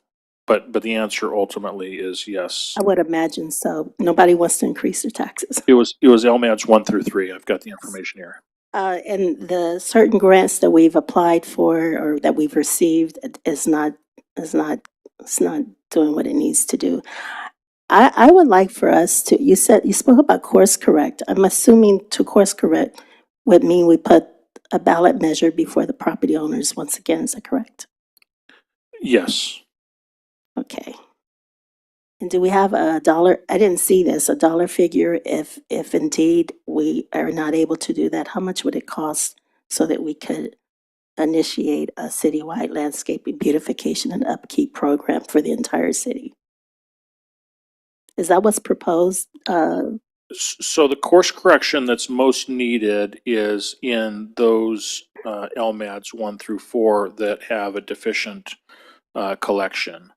We do have a citywide LMAD, and it actually works quite well. And in fact, that's the district number 6 that we're actually having all new stuff annex into. So that exists and that works well.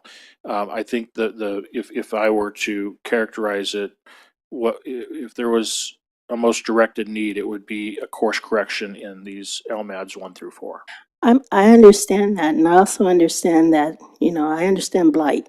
If you don't get ahead of it, it becomes a real game changer for the entire community. I'd be in favor of putting a ballot measure before the property owners, once again, because I'm concerned about what's equitable for all. So those are my comments. But again, I would venture to say no one wants to increase their taxes, especially if they locked in after 25 years. I got you. But I'd like to try first before we move forward with another solution. Thank you. Thank you, Councilmember Irving. Councilmember Jones. Yes, thank you, Madam Mayor. So in the report, there's a section toward the end that talks about moving forward, saying that there's no quick fix for this. So am I to understand that the staff is going to be conducting maintenance surveys and all the LMADs to understand what level of projects are needed, et cetera? It says that here. I just want to make sure, is that a plan going forward? Well, we do that, and I'll let Mr. Matthews perhaps speak to that a little bit better of the surveys that we do, and I can't imagine stopping down the road, but. That's correct. We're in the process of really just looking at all the LMAS to see where we can make them better is what we're doing. So we're just going one by one. There's 4 million square feet out there of LMADs, so it's a big task. But particularly 1 through 4 we're concerned about. And, the thought of trying this pilot areas is to do exactly what is being stated is what would it cost to do something in further portions of LMAD 1, 2, or 3 if we were to do it. So we're going to get a better gauge on that. All right, so I don't know that we're going to have a solid answer here tonight. My view is that this is going to take an assertive approach for years to come. But so it seems to be what I'm hearing from people is it's a lot of it, the concern is on the roads that are most driven, where it looks like the areas between block walls or fencing and the sidewalk is just dirt or dying shrubs and plants, and it does look blighted. It looks like, I mean, you can drive one area and 3 feet down the road, it looks like you're in a very poor neighborhood, for lack of a better word. Is there any priority on dealing with those areas that are most visible to passersby? Doug, you want to take a stab at that, please? Honestly, it comes down to funding. So we use every penny we get in these LMADs to do what we can. And for sure, watering takes up a lot of it. Weed control, weed abatement takes up a lot of it too. So there just isn't the funds left to do a lot. So hence we look for money like CDBG grants and maybe some water conservation money to, say, replace irrigation systems that are very water intensive, things of that nature. So we're going to be looking to identify areas and of course look at the worst ones first to see which ones, can make a bigger impact. But we're trying to reduce costs, and that would be putting in boulders, DG, rock, bark, whatever it takes down there. So it's just less water intensive, less maintenance intensive, and at least somewhat nicer looking for sure. So this pilot area will be interesting to see. We're anxious to look at it and use it as, like I say, a kind of a template. And I'm anxious to see it too. So if we're looking potentially to going to plants and landscaping that's more conducive to the environment that we live in, right? Would that necessarily mean tearing down good shrubs to put something else in? It certainly could, because the water is what's taking it up. So you could think about it like if you have a long stretch of road, along the road could be, no plants, but at entrances into the subdivisions, you could possibly put a little bit more in the corners, do something nice at the entrances and things like that. But we're certainly going to work with planning department and, our staff and some of our landscape architect designers to try and come up with something pleasing. If I think we're going to have to go in that direction at one point or another. It makes sense. Just using an example on La Mesa, where there are areas where it's well kept and it looks nice. We wouldn't be considering just ripping that out if it's still in good shape. But if it's starting to blight, then that's when we would consider that. Yes, certainly we wouldn't do that one initially. We would look at other areas first. Okay. But that would be a candidate eventually if it's not in a well-funded LMAT just because of the watering. And don't forget, these plants have a lifespan too. So after a while, no matter how well you take care of them, they're going to die eventually and going to need some replacement. Okay. And then Mr. Metzler, I'm not sure I understood, because I thought I had an understanding of these kind of internal ballot. Your time is up. Madam Mayor, may I complete the question? Complete this question. Thank you. Was that it has to be 50% plus one based on the number of property owners in an LMAD. But I heard it said it's the 50% plus one of those that are returned to us that we have responses from. That's significantly different. My understanding is that it's 50% plus one of the responses. So if there's 10 responses and we have 6 favorable and 4 no, it's a go. Correct. Okay. All right. Thank you. Yes. Do I have any time left? I must, because I didn't say anything. Go ahead, Councilman Herman. Okay.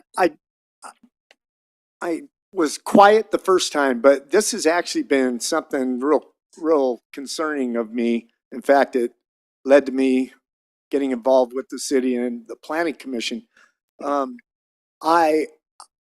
It's a difficult thing. I get it. And I just think that we got to figure something out, because and I can tell you the LMAD around my neighborhood is in terrible shape. It doesn't even exist pretty much because everything was so dead. All we could do and afford to do was to take it out and take it to the dump. And so there are, I'm sure, other areas that are the same. Now, I've had discussions on the side with Doug concerning this, and I think there are some answers out there, and we can figure something out. So I don't think it's a complete, wash out. I think there's, something we can do. And I would love to see maybe we put together a campaign again to educate the homeowners and give this another try like we did in 2015. I just think that 9 years, maybe some people come to their senses a little bit. There's more people in Victorville now than then, and I hear a lot in regards to this. I get that question a lot. How come my neighborhood, but it's actually a real easy thing to explain in the context that if there's no accelerator, I guess we can call it that, or the inflator, then it is what it is. So I think if we can put together. Your time is up. Okay, thank you. Mr. Metzler, what concerns me, as I heard it mentioned a couple of times, Measure P, we're gonna nickel and dime it to death, aren't we? Didn't we get told, what was it, last year? That in 6-8 years, it's gonna flatten out to where it's barely covering expenses? I without it in front of me, I can't say exactly, but the point is that there is a life to Measure P in the sense of, eventually the expenses, catching up to the revenues it's generating, because it's just a natural phenomenon that we experience when it comes to taxes that are generated from discretionary sales, or taxable sales, I should say. Those revenues just don't grow at the same pace. Maybe we're lucky if we get 1% a year on growth, but we're used to seeing 3-4% easy on the expense side. So it will eventually catch up. I think the reason why I included it as an option is because technically Measure P is a general fund revenue. It's a discretionary revenue to this council, which is to mean it doesn't have special restrictions like many of the other funds that we're responsible for managing. And I do believe, based upon the way Measure P was presented originally, that it would satisfy the intent of Measure P, which is community-wide improvements. So you have to put it out there, but certainly it's a policy of this council if it wants to use those funds for these kinds of purposes, or if this council sees those monies as much as they are today as constrained, because there's a lot to do with them still. Thank you. And you also mentioned LMADs 1 through 3 voted no to raise their accelerator to catch up with the cost of the landscaping maintenance. So now you want me to pay for it that I don't even live in an LMAD? Because my house isn't valued with LMAD in front of it? I mentioned it before, when you buy a home in an LMAD surrounded area, you're told that that home is surrounded by an LMAD, correct? That is certainly an argument that exists, and then just the opposite exists for those that are in well-funded LMADs, using, say, the general funds to enhance another area, while your area you're paying for property. Almost feels like, double taxation in some respects, though that might be an extreme use of the phrase. But there are definitely polar arguments out there that one could raise relative to the use of Measure P money. Thank you. I'm gonna have to agree with Councilmember Irving. Take it back to them. If they don't like it, there's, they vote no again. Isn't there a work release program we can have them come up here on the weekend and start ripping out bushes? Thank you. I have nothing further. I'll invite a motion for this item. Councilmember Jones, since this was your item, would you like to make a motion? I appreciate that. So in light of the great conversation that we've had here tonight, I move that the council direct our city manager and his staff to move forward in accordance with the staff report, particularly the section entitled Moving Forward, to ensure long-term sustainability of LMADs, and that we move forward toward doing a ballot measure and put this back to property owners once again, and that we exclude the use of Measure P funds. Second. I have a first by Councilmember Jones, second by Councilmember Harriman. Councilmember Jones, do you have any comments on your pending motion?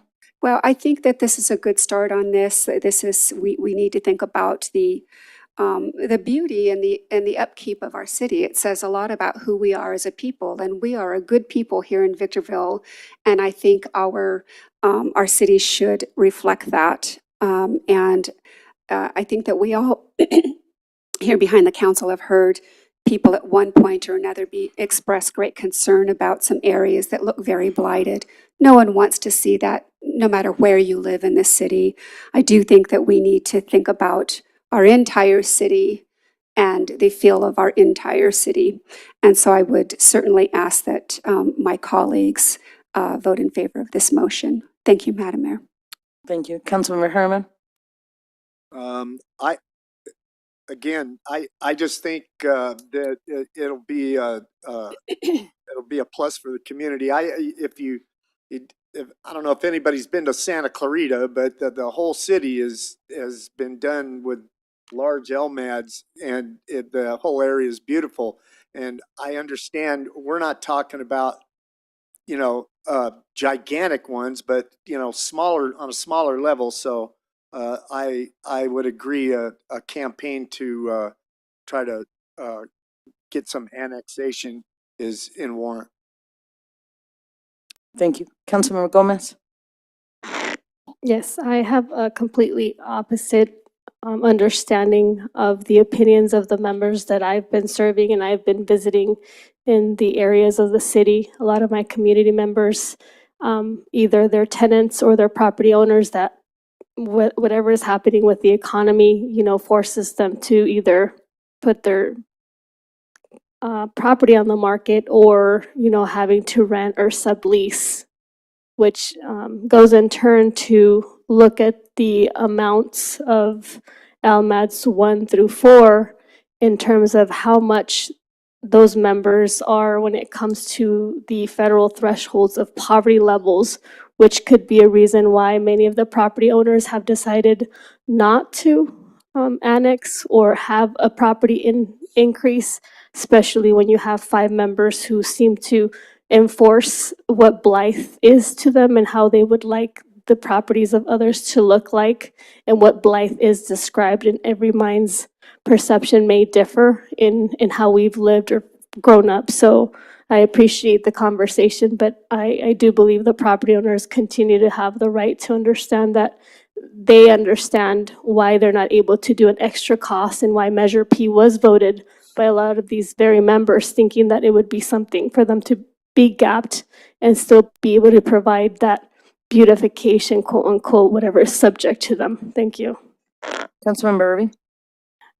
I hate to ask this. Member Jones, would you please restate your motion? Because it was a bit much. I can try. Okay. So I move that the council direct the city manager and his staff to move forward in accordance with that section entitled Moving Forward in the staff report to work toward long-term sustainability of our LMADs. And yeah, there's another and. Yes.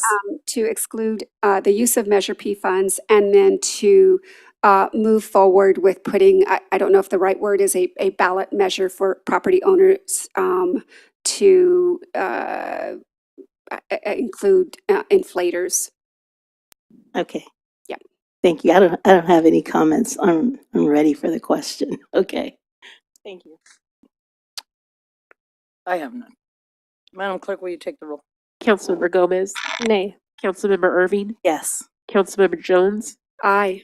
Mayor Pro Tem Harriman? Yes. Mayor Becerra? Yes. Motion passes with Councilmember Gomez voting no. We have taken action for approval, directing, that's good, right? Or no, directing staff. That's fine. That's fine. Okay. That was Thank a long motion. you. Yeah, that's what she said. Yeah. Appointment to the community, item number 14, appointment to the Community Service Advisory Committee. This was mine, so At this moment, I'd like to introduce my nominee. Her name's Allison Mirnoff. Unfortunately, she was unable to attend tonight as she is out of state.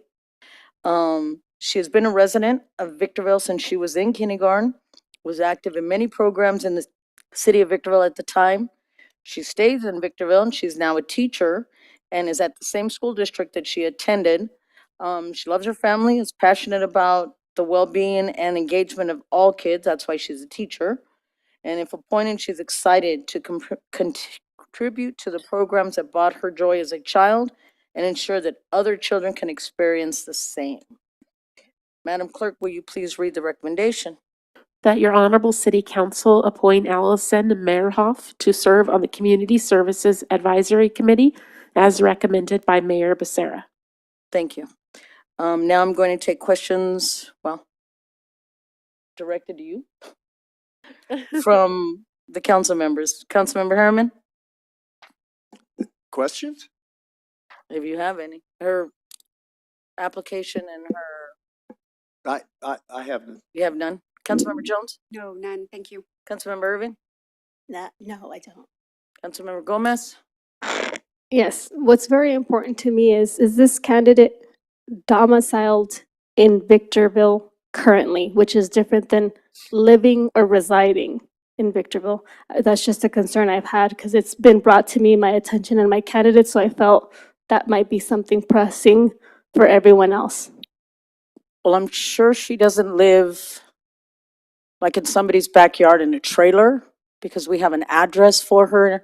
And the address, you go online and there's an actual house that she lives in. So that to me would make it seem like that, yeah, she lives in a house and not just using an address. So she's seemingly domiciled. Is that what I'm hearing from you? I haven't camped out in front of her house and seen her come out of the house. But Madam, if she tells me she lives at the house, maybe we could ask her for a light bill, because I'm pretty sure if you own a home, you have a light bill, whether it be in your name or your partner's name. So, I mean, I'm sure, for instance, like say she lived in Asperia.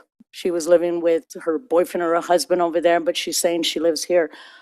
We could ask her for a light bill. I mean, if that's what you're requesting, we can ask her. I'm just asking because when my candidates came in, there was a certain threshold and I'm just practicing the same practices. That's where my question lies. If it's there, it's there. And if it's not, I mean, we're all going to still vote today. Thank you. Sure. Madam Mayor, if I Madam might. Clerk, go ahead. Just to advise you, prior to us placing the item on the agenda, I did check with the registrar of voters and she is registered to vote at said address in Victorville. Okay. Yeah, like I said, I haven't camped out Perfect. outside her Thank you house. for that information. I appreciate it. You're welcome. Thank you. I have none, and since I made the motion, I would like to make the nomination. I'd like to move that Allison Mehrnoff be appointed to serve on the Community Service Advisory Committee. Do I have a second? I, Councilwoman, would like to make that second. Sorry. Sure. I have a first by myself, a second by Councilwoman Gomez. Are there comments on the pending motion? I have none. Councilwoman Gomez? None, thank you. Councilmember Jones? No, thank you. Councilmember Harriman? I'm just, it's good to see someone in the community wanting to get involved. Thank you. Councilmember Irving? No, I asked you, yes. No. I don't have nothing. Thank you. Madam Clerk, will you take the vote? Councilmember Gomez? Aye. Councilmember Irving? Yes. Councilmember Jones? Yes. Mayor Protem Harriman? Absolutely. Mayor Becerra? Yes. Motion passes unanimously. We've now taken action to appoint Allison Mehrnoff to serve on the Community Service Advisory Committee. Item number 15, renaming the Green Tree Bridge to the Brian Gangler Overpass. Since I brought up this thing, I would like to just have the opportunity to introduce it. Brian was the engineer I understand that we worked on it for 20 plus years. But in all of Brian's time here, he did work on this overpass at one way or another. So, Mr. Metzler, can you please, if you'd like to add anything further? I think the only thing that I would add is since being asked to bring this forward, and of course we'll ask that any direction given is at your discretion. We did actually review our set of policies internal just to make sure that we weren't running afoul of any adopted policies. And that is the case. You know, we did find a policy dealing with naming of, I think, parks facilities, but it doesn't seem like there would be any conflict if the council would move forward with the naming of the bridge. That's all I have. Thank you. Madam Clerk, would you please read the recommendation? Any action is at the discretion of your honorable city council. Thank you. At this time, we're going to do technical questions from council members regarding this item. Councilmember Gomez? Yes, Mr. Metzler, briefly, you stated something into the regards of you looked into parks facility policies that were not in conflict because perhaps this is naming a bridge. Would you expand on that, please? Yeah, and what I said was, we independently looked at city policies just to make sure that if the council were to take action consistent with what seems to be intended in this item, we wanted to make sure that if it were doing so, it wouldn't do so in conflict of an already existing policy. And so our policy research did show one policy dating back to 1983. So it took a little while to find this one. But in reading the policy, we did not find to where if the council acted consistent with what the intent of this item, it would not run afoul or be in conflict with existing city council policy. Thank you. My next question is, has the city in its course of business since its inception done something of this nature when it comes to the death of an employee or even a surviving employee that we know of? I'm not aware of any namings involving employees. I am aware of a naming involving a former mayor and council member, but I'm just not recalling any employees. Thank you. I have, well, yeah, I'm going to ask another question. Since that has not been the case historically, may I ask if there has been at least consideration of any of the councils since the inception of Victorville that it has even been brought up but not necessarily voted on? Not that I can recall. Thank you. Nothing further. Thank you. Councilmember Irving? I'm just curious to know, you mentioned that there was a policy that dated back to 1983 regarding parks and recs and naming parks after, what did you say? I was listening. I want to know what that policy said. I can read it to you if you I would like. like. I do have it here, and so we do have a council policy. It's policy CP-83-3. And the minutes of the meeting it was apparently acted upon at was July 19th of 1983. It's a subject entitled Naming of Parks and Facilities. So I think that's the closest we can get to the item that's before you, but I'll read it. The City Council has adopted the policy that names for city parks shall be selected in accordance with the following criteria and in the priority of the criteria set forth. 1, geographical location. 2, historical features. 3, community contributions by individuals. 4, other events. In any particular case, the application of the criteria and the priorities listed above shall depend upon the significance in relation to the park or facility under consideration. Okay.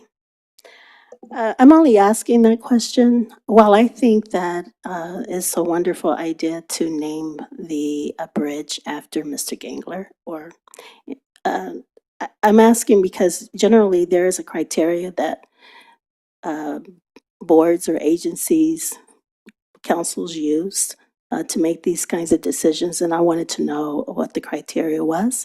1 and 2, I didn't hear a time frame, and generally there's a time frame. You name these kinds of facilities or structures after a duration of time, and I just wanted to know if one existed, a criterion existed in terms of considering when to name a facility and or structure after someone. So thank you very much. That's my question. This policy is really the closest thing we could find. Yeah. Thank you. Councilmember Jones? Yes, thank you, Madam Mayor.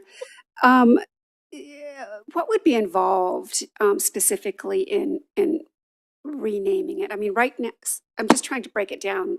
Is the from Hesperia Road going up over the overpass, is that whole thing called the Green Street Extension? What's the name of the project called?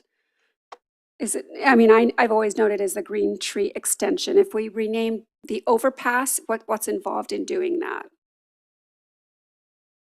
I mean, does it require a lot of documentation, a lot of legal work? I wouldn't say that. I don't believe it requires any documentation or legal work,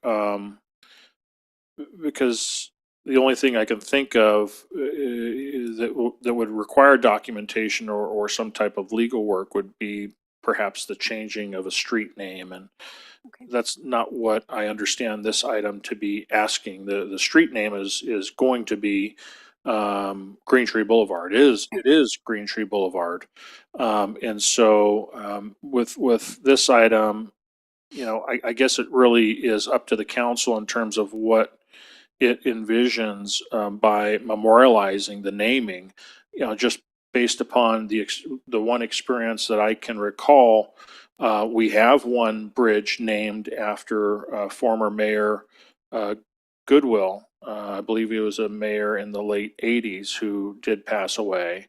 And so that is memorialized via plaque on the bridge that is at Roy Rogers Drive over the 15 freeway. And that's memorialized via, I think it's a bronze plaque. If not bronze, it looks bronze. And that was going to be my next question, because I know I've been in other cities where they have, you know, there are bridges and there's big signage that says the name of the bridge. Is that what we could look at here, putting not just a plaque, but some kind of a large sign, overhead sign?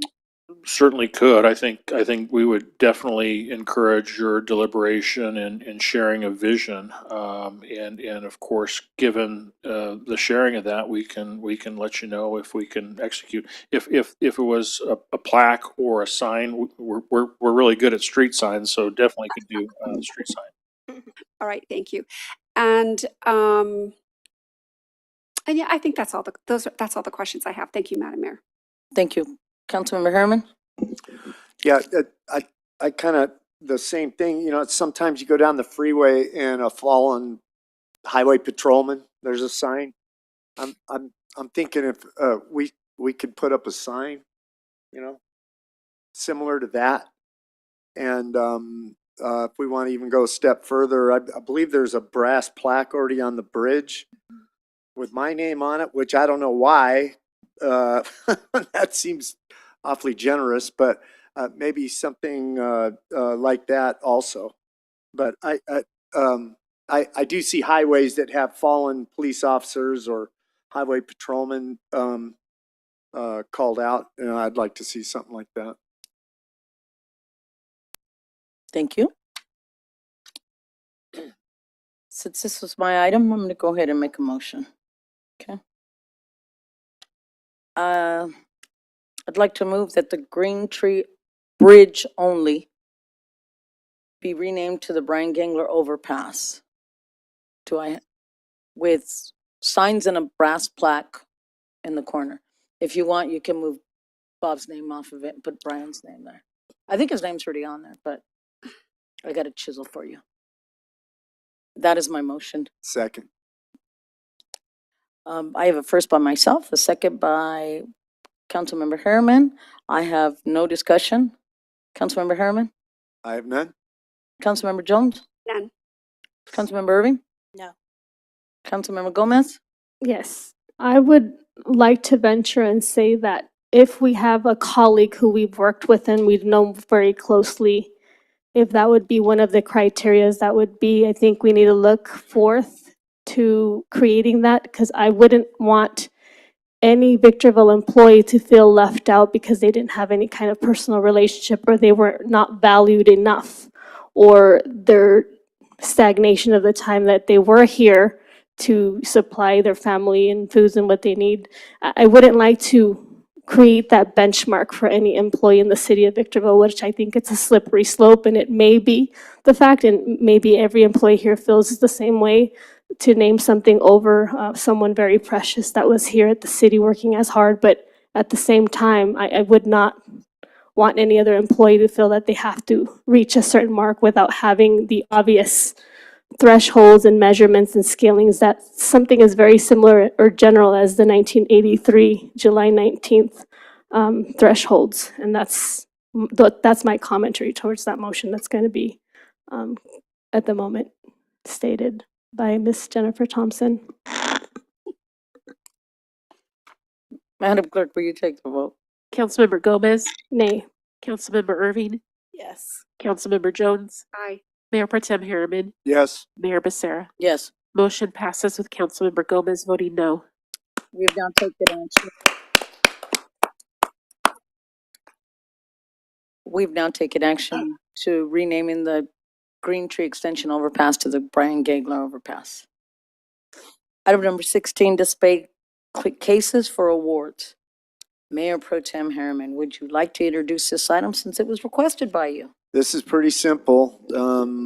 We've been ascertaining a lot of awards lately for public works projects, and we've had other awards in the past. And I have this vision of a nice trophy case, an award case in the lobby. So when our Victorville residents come in to pay their water bill, or they come in to pull a building permit or anything like that, they can see what a fine job our city is doing and moving us building into the future.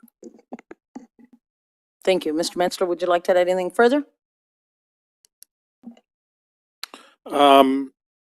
Nothing further from staff. I would just share. I think we've got the vision, got the sense, and certainly with the support of the council, we'll proceed. Thank you. Madam Clerk, will you please read the recommendation? Any action is at the discretion of your honorable city council. Thank you. At this time, we're going to take technical questions from the council members regarding this item. Councilmember Harriman, I have none. Councilmember Jones, None, thank you. Councilmember Irving, Questions? Councilmember Gomez. Absolutely. What is the vision of the cost, and where is the funding source going to be coming from?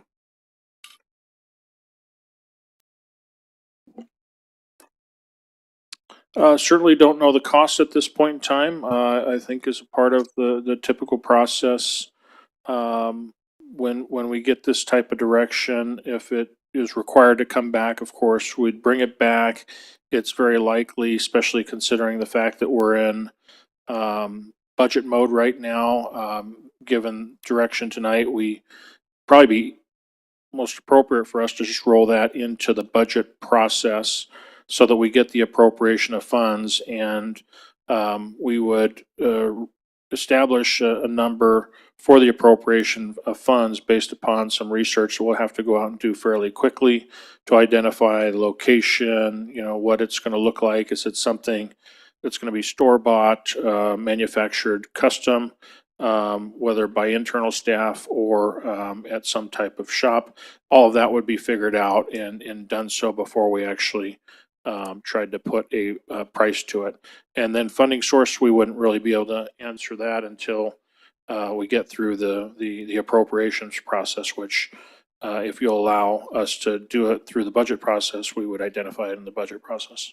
So then, just assuming, because there wasn't a do not go over clause in the motion for a certain amount, it's still discretionary upon the powers and authority that you have as a general manager, right? Which means it doesn't have to come to the council. You can go ahead and approve it. No, that's correct. Not correct. I mean, my purchasing authority, notwithstanding the direction here tonight, would still apply. And so effectively, if it's a project scoped that's within my purchasing authority, which means up to $125,000, that's something I can certainly do so long as the appropriation in the budget exists. However, if it exceeds that amount, we'd actually be coming back to this council for an award of contract to basically allow that purchase to be made.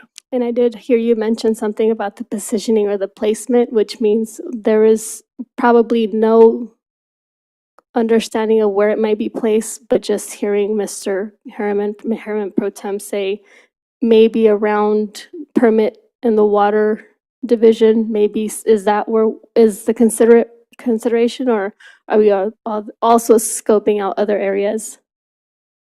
We'll certainly take Mayor Pro Tem's feedback and start with that first. If we can make that work, then we'll go with it.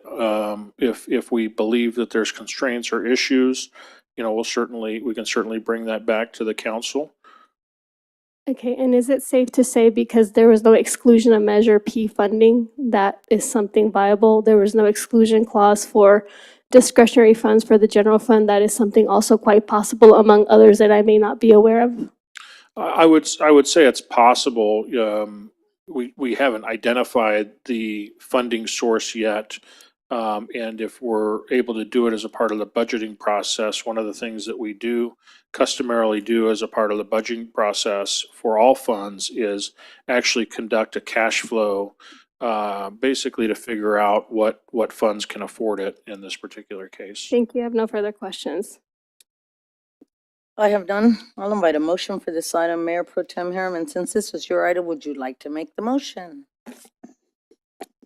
I move that I'm not good at this, so I move that we purchase a trophy case and cabinet for the lobby. I'll go ahead and second that. Comments on the pending motion, beginning with Councilmember Harriman? None. I have none. Councilmember Irving? No comments. Councilmember Jones? Yes, briefly. I think it's from our conversation, it seems to me that we're clear on the purpose of this is to put on full display the good things that Victorville is accomplishing. And so it's natural that that would go in such a place that's commensurate with that. That said, I just want to express my concern that any Measure P monies could be used for something like this. I don't think that's by any stretch of the imagination the intent of Measure P. Thank you, Madam Mayor. Councilmember Gomez? Yes. It's my understanding that Measure P dollars are for community enhancements. And I think if it were to be qualifiable or probably perhaps read into, it may be, and that's why I asked, because I wasn't sure if that's something someone would read into it. But on the second hand, I like to state that the council members have a much more rigorous type of responsibility, and I frown upon bringing forth something of this nature because it's not furthering the conversations of lagging like LMADs, lagging the monies that we need, and to be just lavishly saying that we can afford something like this, I think kind of goes against what our role is. Thank you. Madam Clerk, will you take the vote? Councilmember Gomez? Nay. Councilmember Irving? Yes. Councilmember Jones? Aye. Mayor Pro Tem Harriman? Yes. Mayor Becerra? Yes. Motion passes with Councilmember Gomez voting no. This time council has approved the installation or purchase of a trophy case. Thank you. Item number 17, City Manager reports. Mr. Metzler, you're up to bat. Thank you, Madam Mayor and members of the council. Not a lot to report, but we definitely have some activity on the code enforcement animal control side of the house. Particularly the animal care and control division is going to be hosting another animal adoption event at Home Depot located on Roy Rogers Road, April 6th between the hours of 9 a.m. and 12 p.m. So that'd be your opportunity, whether it's you, your friends, your family, neighbor, doesn't matter. You can adopt your furry friend. Definitely need the help because, of course, the more we can adopt, of course, given the facility space that we have, the more that we can house. So certainly, if you can't make it to that event, we'll be doing another one at Costco on April 13th. between the hours of 10 a.m. and 1 p.m. So look forward to those events, and even if it's just to stop by and say hi, your staff will be out there working to help connect some of our animals, our furry friends, with families. Also on the building side of the house, we have just recently had plans submitted for another Dutch Brothers. I know what the sign says. Dutch Bros Coffee Shop located on the corner of Palmdale Road and Cantina Street. So that is a new project forthcoming. We have a number of other commercial and residential updates. It'll be in the attached to the email that I'll send you so that you can track all of the development activity that's currently in the queue with our team. That's all I have at this time, Madam Mayor. Thank you very much, sir. Item 18, discussion and possible action regarding upcoming agenda items. Member Gomez. So the first motion in lies with former commentary that I made is a motion to workshop scaling measures and thresholds for naming city properties under the scope of city council purview. I have a first, no second, that motion dies. The second motion is I motion to work, let me make sure it's not the same one. Yeah, that's the only motion I have. Thank you. Thank you. Councilmember Irving? No, nothing. Councilmember Jones? Yes, thank you, Madam Mayor. Keeping in mind that we have our budget process coming up, I'd like to request that we place on the soonest possible agenda an update of our O-Town specific plan and the strategic plan as it relates specifically to lighting in O-Town. I'll second that motion. Madam Clerk? Oh, and so an update with possible action to move forward with something. So discussion, possible action. Good to go. Okay. Madam Clerk, can you take the roll, please? Councilmember Gomez, Aye. Councilmember Irving, Yes. Councilmember Jones, Aye. Mayor Pro Tem Harriman, Yes. Mayor Becerra. Yes. Motion passes unanimously. Thank you. That's all, Continue. that's all I have, Madam Mayor. Thank you. Member Harriman? I have none. And I have done. Thank you. Item 19, reports from city council members. I'm going to start with you, Member Jones. Thank you. So typical meetings. So I went to our VVWRA meeting. Also had the good pleasure of meeting with Senator Scott Wilk, along with Brian Gangler and other members of our staff to tour the Wellness Center. I can report that Senator Wilk was quite impressed with our Wellness Center, as indeed he should be. Also, I was blessed to give the invocation for the extra event put on by the Victor Valley Rescue Mission. There were a lot of raffles, lots of bike giveaways. It was a wonderful thing for our community, for sure. I also was a judge in the Miss Quinceañera event, the Quinceañera Expo recently. Wish my daughter had opted for that instead of a 16th birthday party. And then also just as a side note, and I hope Madam Mayor will give me a little leeway on this. This evening is my 41st wedding anniversary, and as much as this has been a wonderful and productive council meeting, I would have rather have looked lovingly into my husband's eyes. Thank you, Madam Mayor. Thank you. Member Harriman?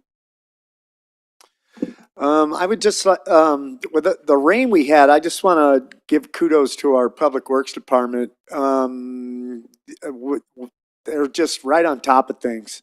And that's really important. And that's all I have. Steal my thunder. Councilmember Irving? Nothing to report. Thank you. Thank you. Councilmember Gomez? Yes, as a city council person, I continue to take appropriate, necessary, and timely action to maintain open communication, close contact, and active interaction with my city's constituency by leading, while managing and contributing awareness and knowledge to its residents, its businesses, and labor force. To accomplish the above stated responsibilities, I continue to treat community with respect and dignity that they deserve, striving at all costs to be equitable, informed, honest, diligent, dignified, and respectful towards my community's cultures, ideas, and concerns, thus gaining the respect and the trust of many Victorvillians. I continue to volunteer my time generously and inform myself lavishly to be a continued asset to my community needs, ideas, and acts. Thank you. Mine, I attended the Cal Cities Forum in Adelanto. Our guests are here. Very well informative. We'll leave it at that. We also have our Cal Cities coming up. So with that, Cal Fire, we attended a meeting where Cal Fire has been granted the responsibility of taking on the ambulance service in all of San Bernardino County. We're moving forward with that. That's going to happen in October. And we're getting ready to pick a new CEO for that. So those are my meetings that I've been to. I've been a couple other ones, but they're not coming up right now. So that's all I have. The time is 8:31. This meeting's adjourned.